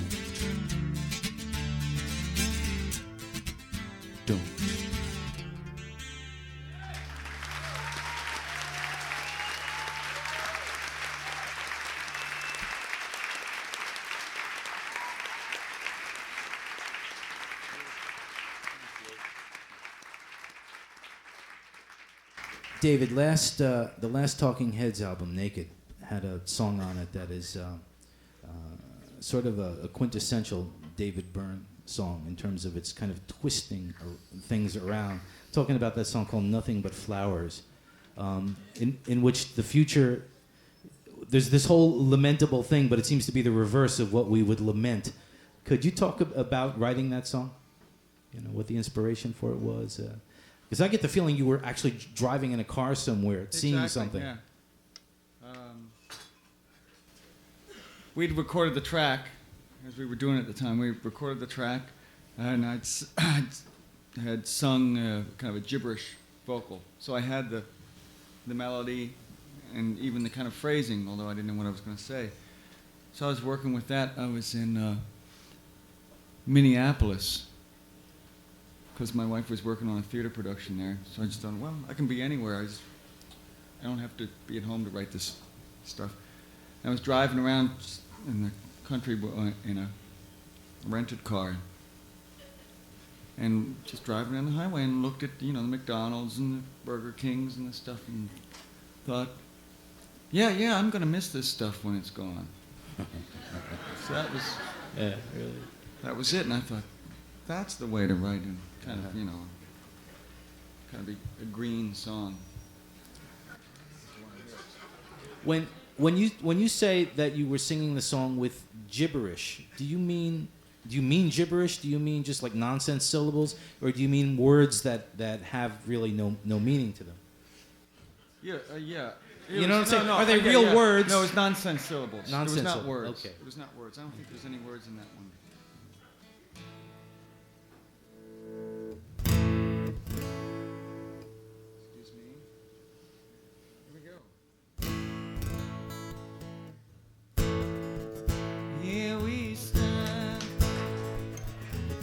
Like an Adam and an Eve,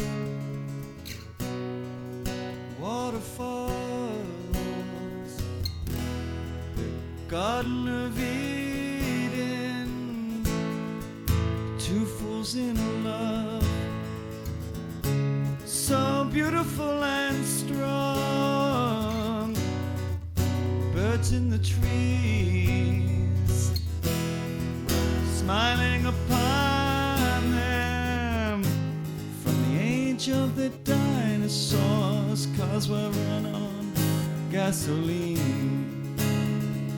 Where have they gone now? There's nothing but flowers. I went to a show. A Brazilian singer, a guy named Caetano Veloso, was a great writer, did a version of this song. So then, you can imagine, now it gets really twisted. A Brazilian singing about McDonald's and Burger King's being eliminated. Anyway. I don't know if I should finish or not.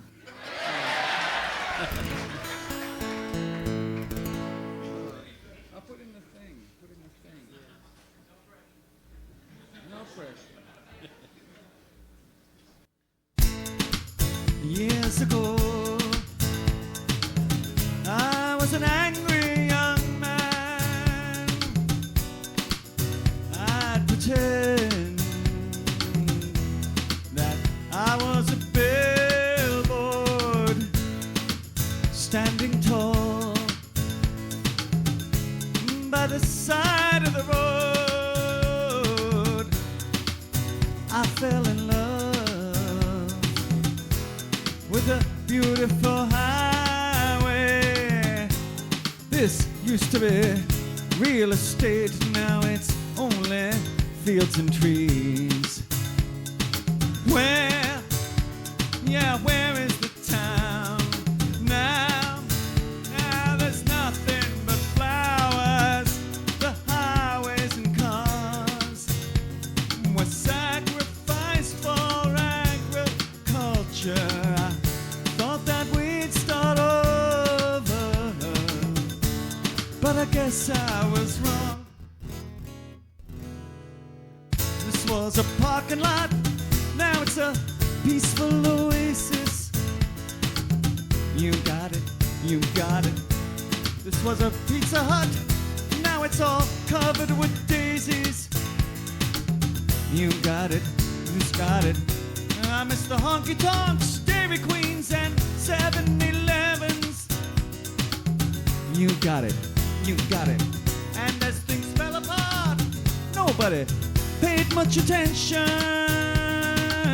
You got it, you got it. Yeah, I dream of cherry pies, candy bars, and chocolate chip cookies. You got it, you got it. We used to microwave, now we just eat nuts and berries. You got it, you got it. This was a discount store, now it's turned into a cornfield. You got it, you got it. Don't leave me standing here, I can't get used to this lifestyle.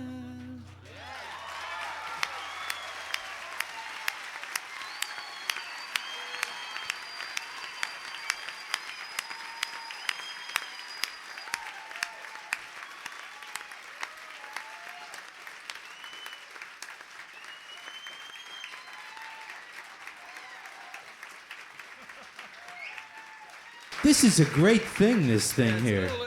It's a little like a runaway team of horses or something. Rosanne, it may be a little late in the evening for this, but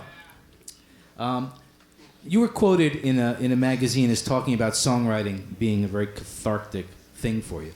And then you said, and I quote, "and exploratory, going into the subconscious and seeing what you can pull up." Oh, yeah. Did I say that? Yeah. How do you do that? I mean, what's the actual physical process of, quote, going into the I subconscious? start sweeping my house. Okay. Yeah. No, really, sometimes I do sweep if I can't get anything going.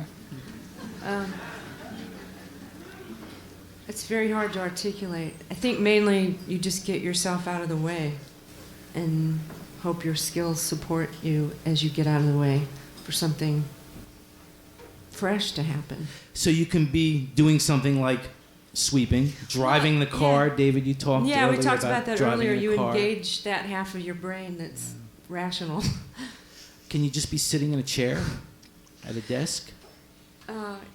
Yes, you can. Yeah. No, I mean, you know, we get a lot of people who are you mean budding when- songwriters who come to When, these shows. you mean and when I'm talking inspiration comes? about, yeah, the practicality of it. You know, how do you actually go about doing it? Do you light some incense? Do you have a certain kind of, lighting in the room? I mean, is there, how do you do it? No, I don't have any of that stuff. I sweep. Yeah. I wash dishes. I do something that's mundane, basically. And that frees you up? Yeah, it does. And then I go write. I like writing in my bed. Would you do, we got time for one more. Would you do one Yeah. more for us? I Tell us about it. don't know what I'm going to do. Let's see. Throw roses in the fire. Well, since you're messing around, I think I'm going to mess around and do something here. Nice. Wait, I don't think he was messing around. Yeah, he was. Oh. This is the angriest song I ever wrote, and I've never performed it. Oh, shit. It's called Roses in the Fire. It's also on this new record. I throw your roses in the fire to make the flames a little higher. I watch your roses turn to dust. I know no man that I can trust. I throw your roses in the fire, 'cause I burn with pity and desire.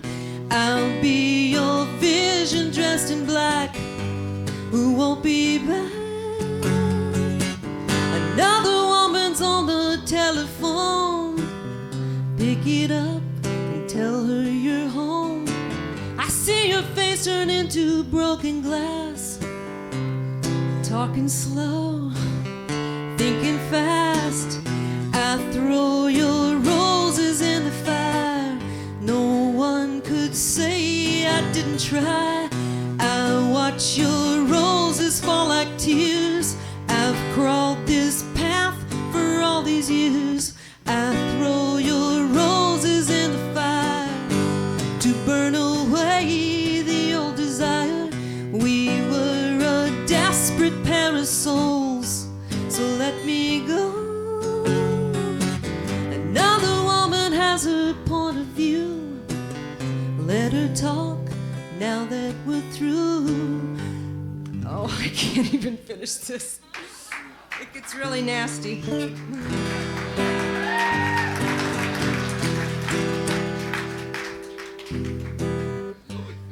Lou would finish it right.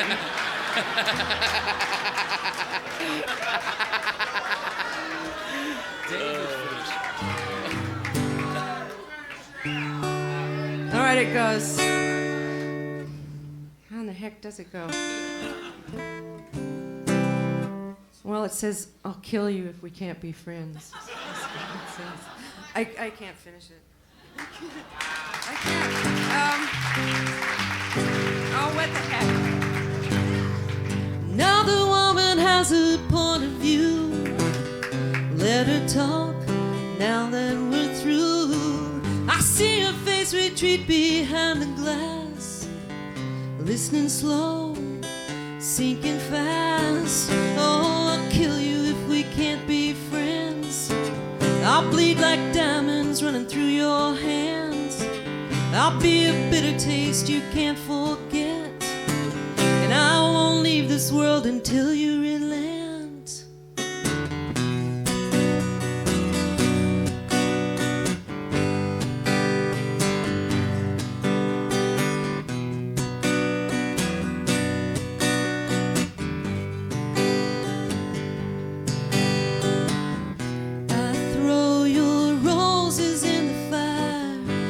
Make the flames a little higher. I watch your roses turn to dust. I know no man that I can trust. I throw your roses in the fire, 'cause I burn with pity and desire. We were a desperate pair of souls, so let me go.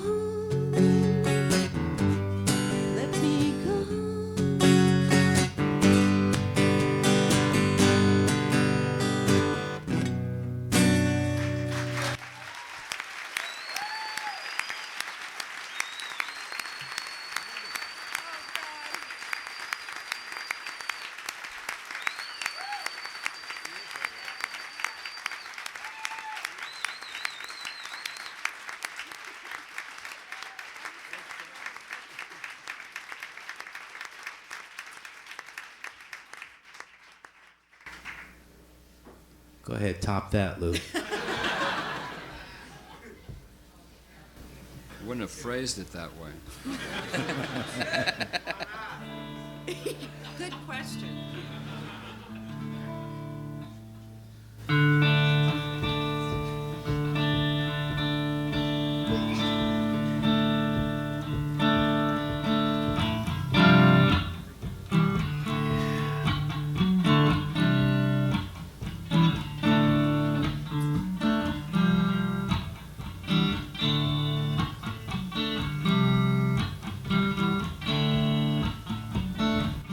can't depend on your family.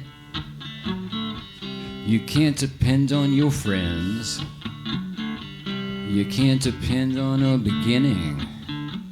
Ooh, you can't depend on no end. You can't depend on intelligence. You can't depend on God. You can depend on only one thing. You need a busload of faith to get by. Busload of faith to get by. Oh, busload of faith to get by. Busload of faith to get by. You need a busload of faith to get by.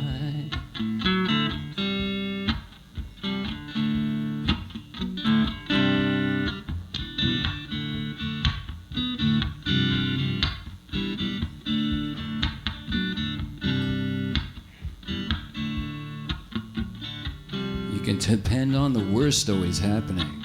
You can depend on a murderer's drive. And you know, if you bet he rapes somebody, there'll be no problem having a child. And you can bet that if she aborts it, oh, those pro-lifers, they'll attack her with rage. You can depend on the worst always happening. Need a busload of faith, baby, to get by. Busload of faith to get by. Busload of faith to get by. Busload of faith to get by. A busload of faith to get by.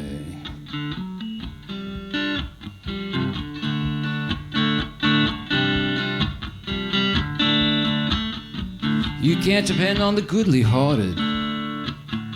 The goodly-hearted, they made lampshades and soap. You can't depend on no sacrament, no Father, no Holy Ghost. You can't depend on any churches, unless there's some real estate you want to buy. You can't depend on a lot of things. You need a busload of faith to get by. Busload of faith to get by. Busload of faith to get by. You need busload of faith to get by.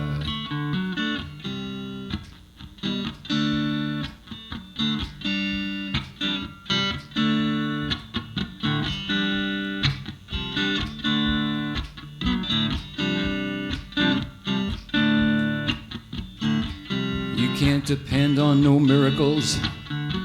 Oh, you can't depend on the air.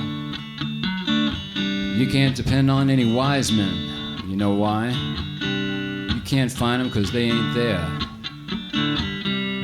But you can depend on cruelty and crudity of thought and of sound. Ooh, you can depend on the worst always happening. You need a busload of faith to get by. A busload of faith to get by. Ooh, busload of faith to get by. Busload of faith to get by. You'll need a busload of faith, babe, to get by.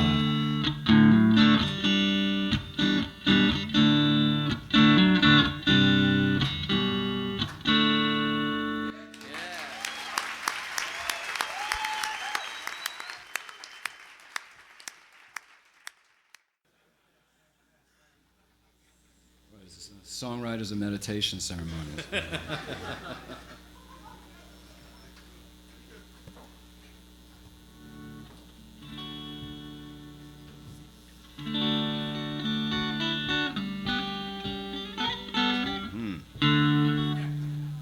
I'm doing it. Or a version thereof.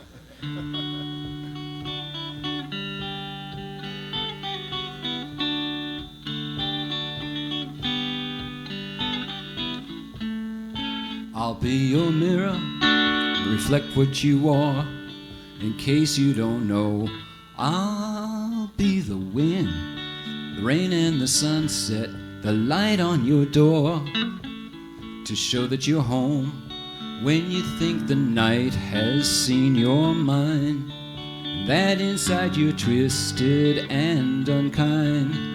Let me stand to show that you are blind. Please put down your hand, 'cause I see you.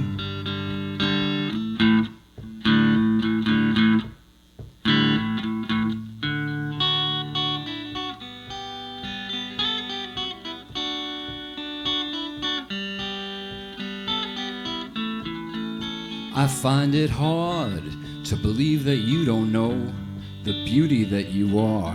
But if you don't, let me be your eyes, the hand to your darkness, so you won't be afraid when you think the night has seen your mind, and that inside you're twisted and so unkind. Let me stand to show that you are blind. Please put down your hand, 'cause I see you.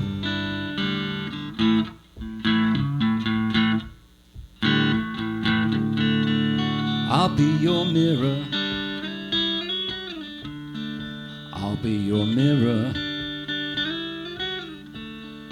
I'll be your mirror. Reflect what you are. I'll be your mirror. Reflect what you are.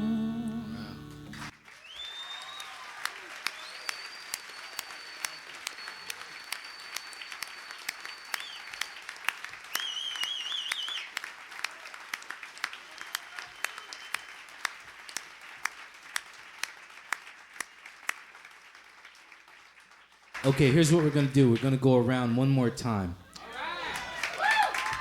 This time with a slight difference.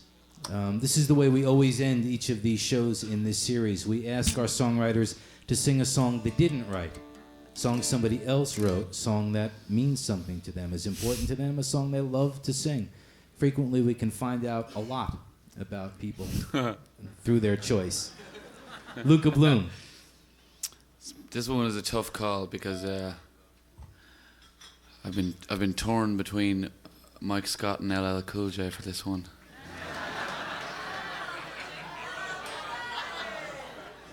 My heart says Mike Scott, but my crotch says LL Cool J. So sorry, Mike.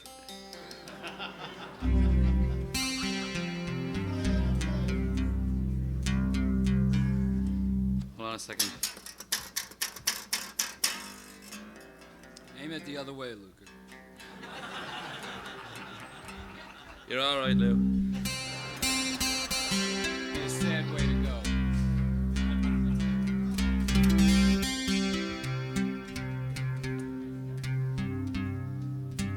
This is the most liberating song I've ever learned in my life. It has changed the entire course of my life.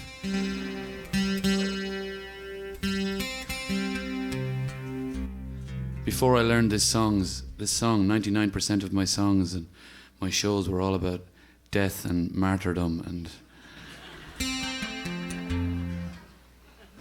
here we go.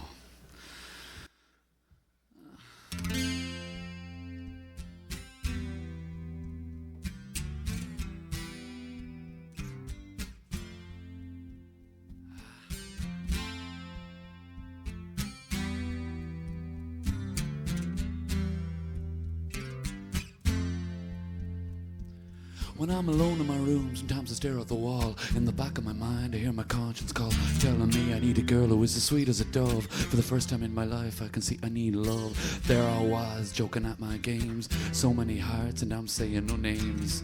A thought occurred, tears made my eyes burn. I said to myself, look what you've done to her. I can feel it inside, I can't explain how it feels. All I know is that I'll never dish another raw deal. Playing make-believe, pretending that I'm true.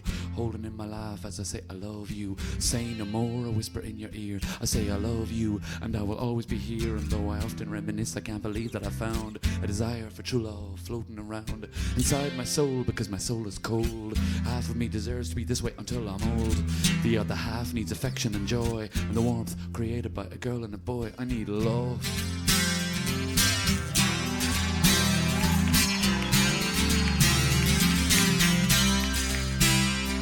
Romance, sheer delight, how sweet. I gotta find me a girl who can make my life complete. Scratch my back, get cozy and huddle. I would lay down my jacket, you could walk in a puddle.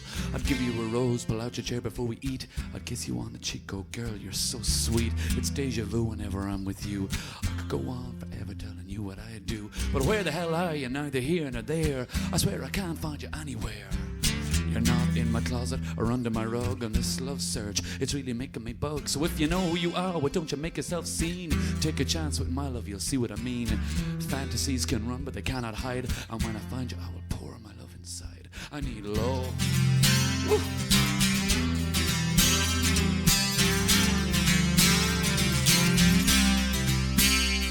I'm gonna kiss you, hold you, never scold you, suck on your neck, caress and hug you, cry and moan, you'll never be alone if you're standing next to me on the phone. Can't you hear it in my voice? I need you so bad. I've got money, but love is something I never had. I need your ruby red lips, sweet face and all. I love you more than the man who's 10 feet tall. I watch the sunrise in your eyes, so in love, when we hug, I feel paralyzed. Our bodies explode in ecstasy unreal. You're as soft as a pillow, I'm as hard as steel. It's a dream I can't lie because I've never been there. This is an experience that you and me can share. Clean, unsoiled, yet sweaty and wet. I swear to you, this is something I will never forget. I need love.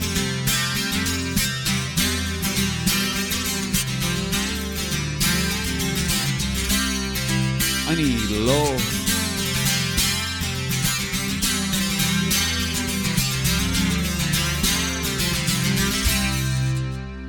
You see, I've changed. I'm no longer a playboy of the world. I need something that's stronger. Friendship, trust, respect, and admiration. This whole experience is such a revelation. Taught me love and how to be a real man. Always be considerate and do all I can. Protect you, you're my lady, and you mean so much. My body tingles all over at the slightest touch of your hand, and understand I'll be frozen in time until we meet face to face and you tell me you're mine. When I find you, I swear I'll be a good man. I'm not gonna leave it in destiny's hands. I can't sit and wait for my princess to arrive. Struggle and fight to keep my dream alive. I've searched the world for a special girl. When I find you, watch this love unfurl. I need love.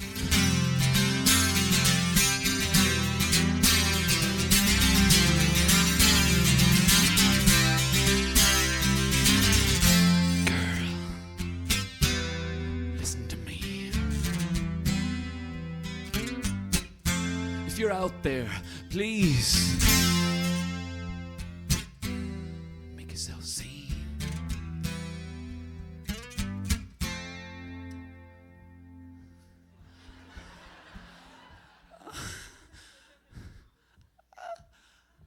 I need love.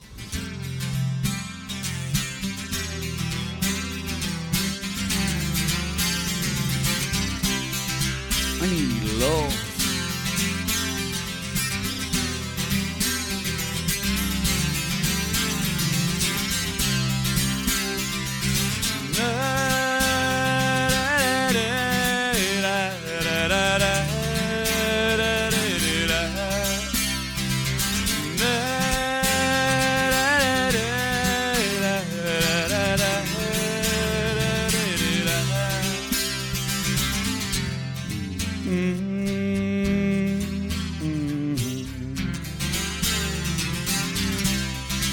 I need love.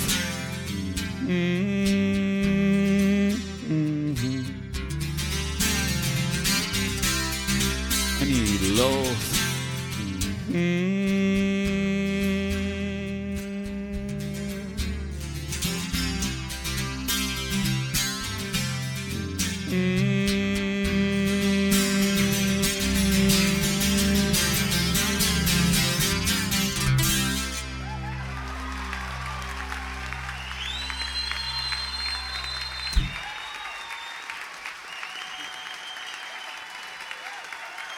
Luka Bloom.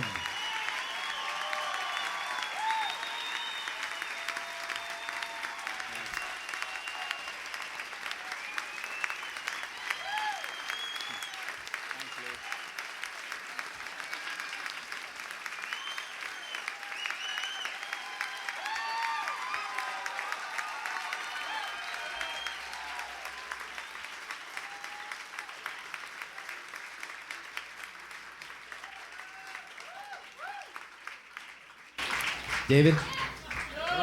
Somebody else's song you didn't write.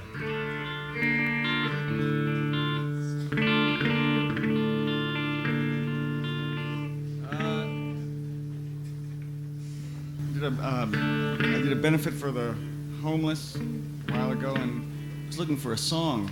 This was a hit in the clubs about a year or so ago. It's called Gypsy Woman.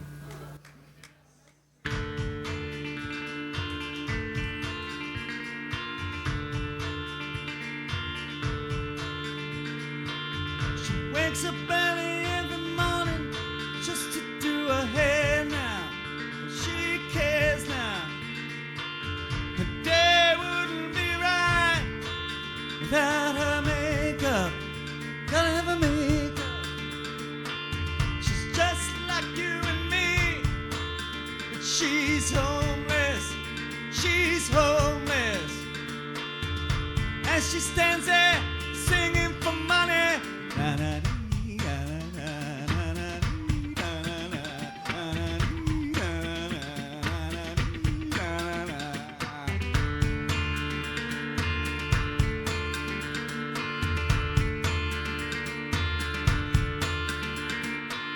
You try hard not to care about the homeless. You got your own mess. You barely make enough for you, but you apologize. Is she alright? Many small sins, please, as she stands there singing for money.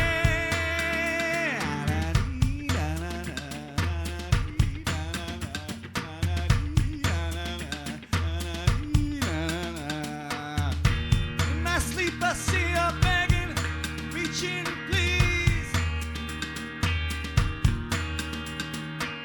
And though her body's not mine, ask her why. Tell me why. She's just like you and me, but she's homeless. She's homeless. She's just like you and me, but she's homeless. She's homeless. She's just like you and me, but she's homeless. She's homeless. She's just like you and me, but she's homeless. She's homeless.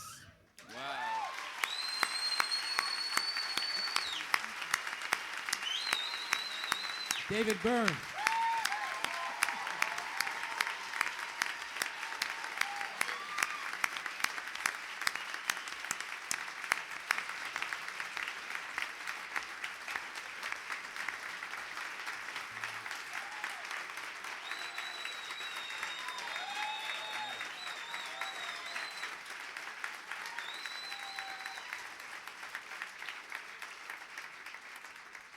Okay, Rosanne, somebody else's song. I'm going to provide a little yang to that yin.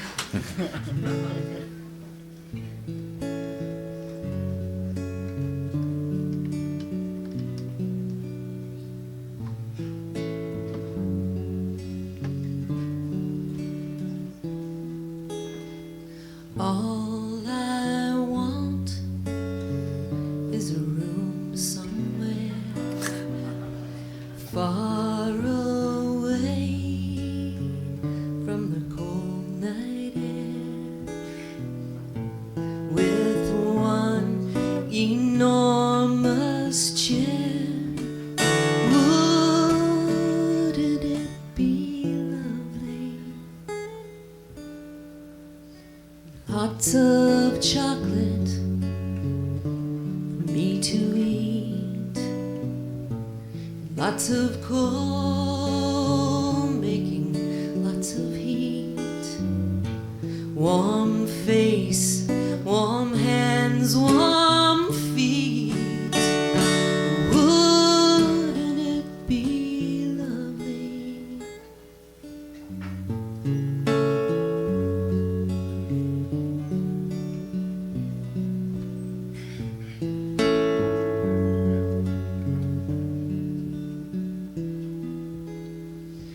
Someone's head resting on my knee, warm and tender as he can be, who takes good care of me.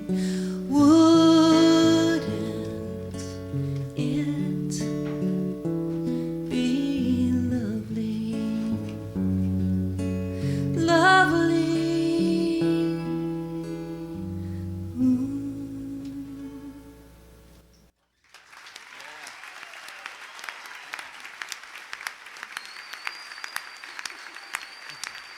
My Fair Lady, Learn Her in Love. Rosanne Cash.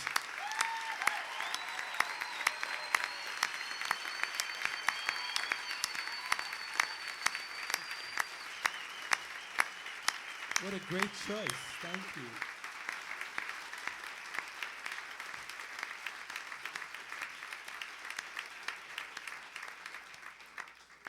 And Lou Reed, somebody else's song.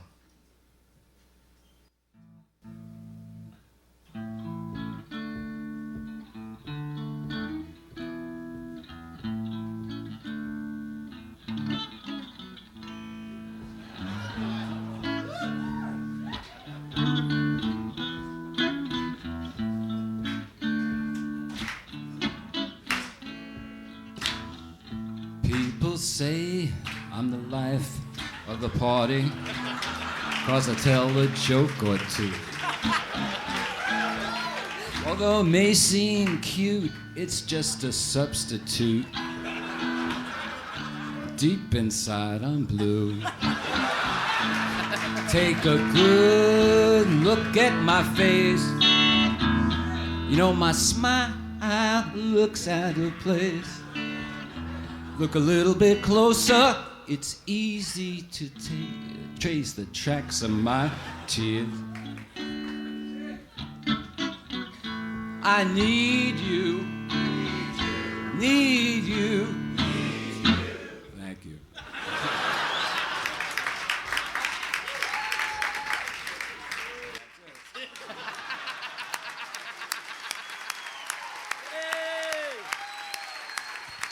Lou Reed.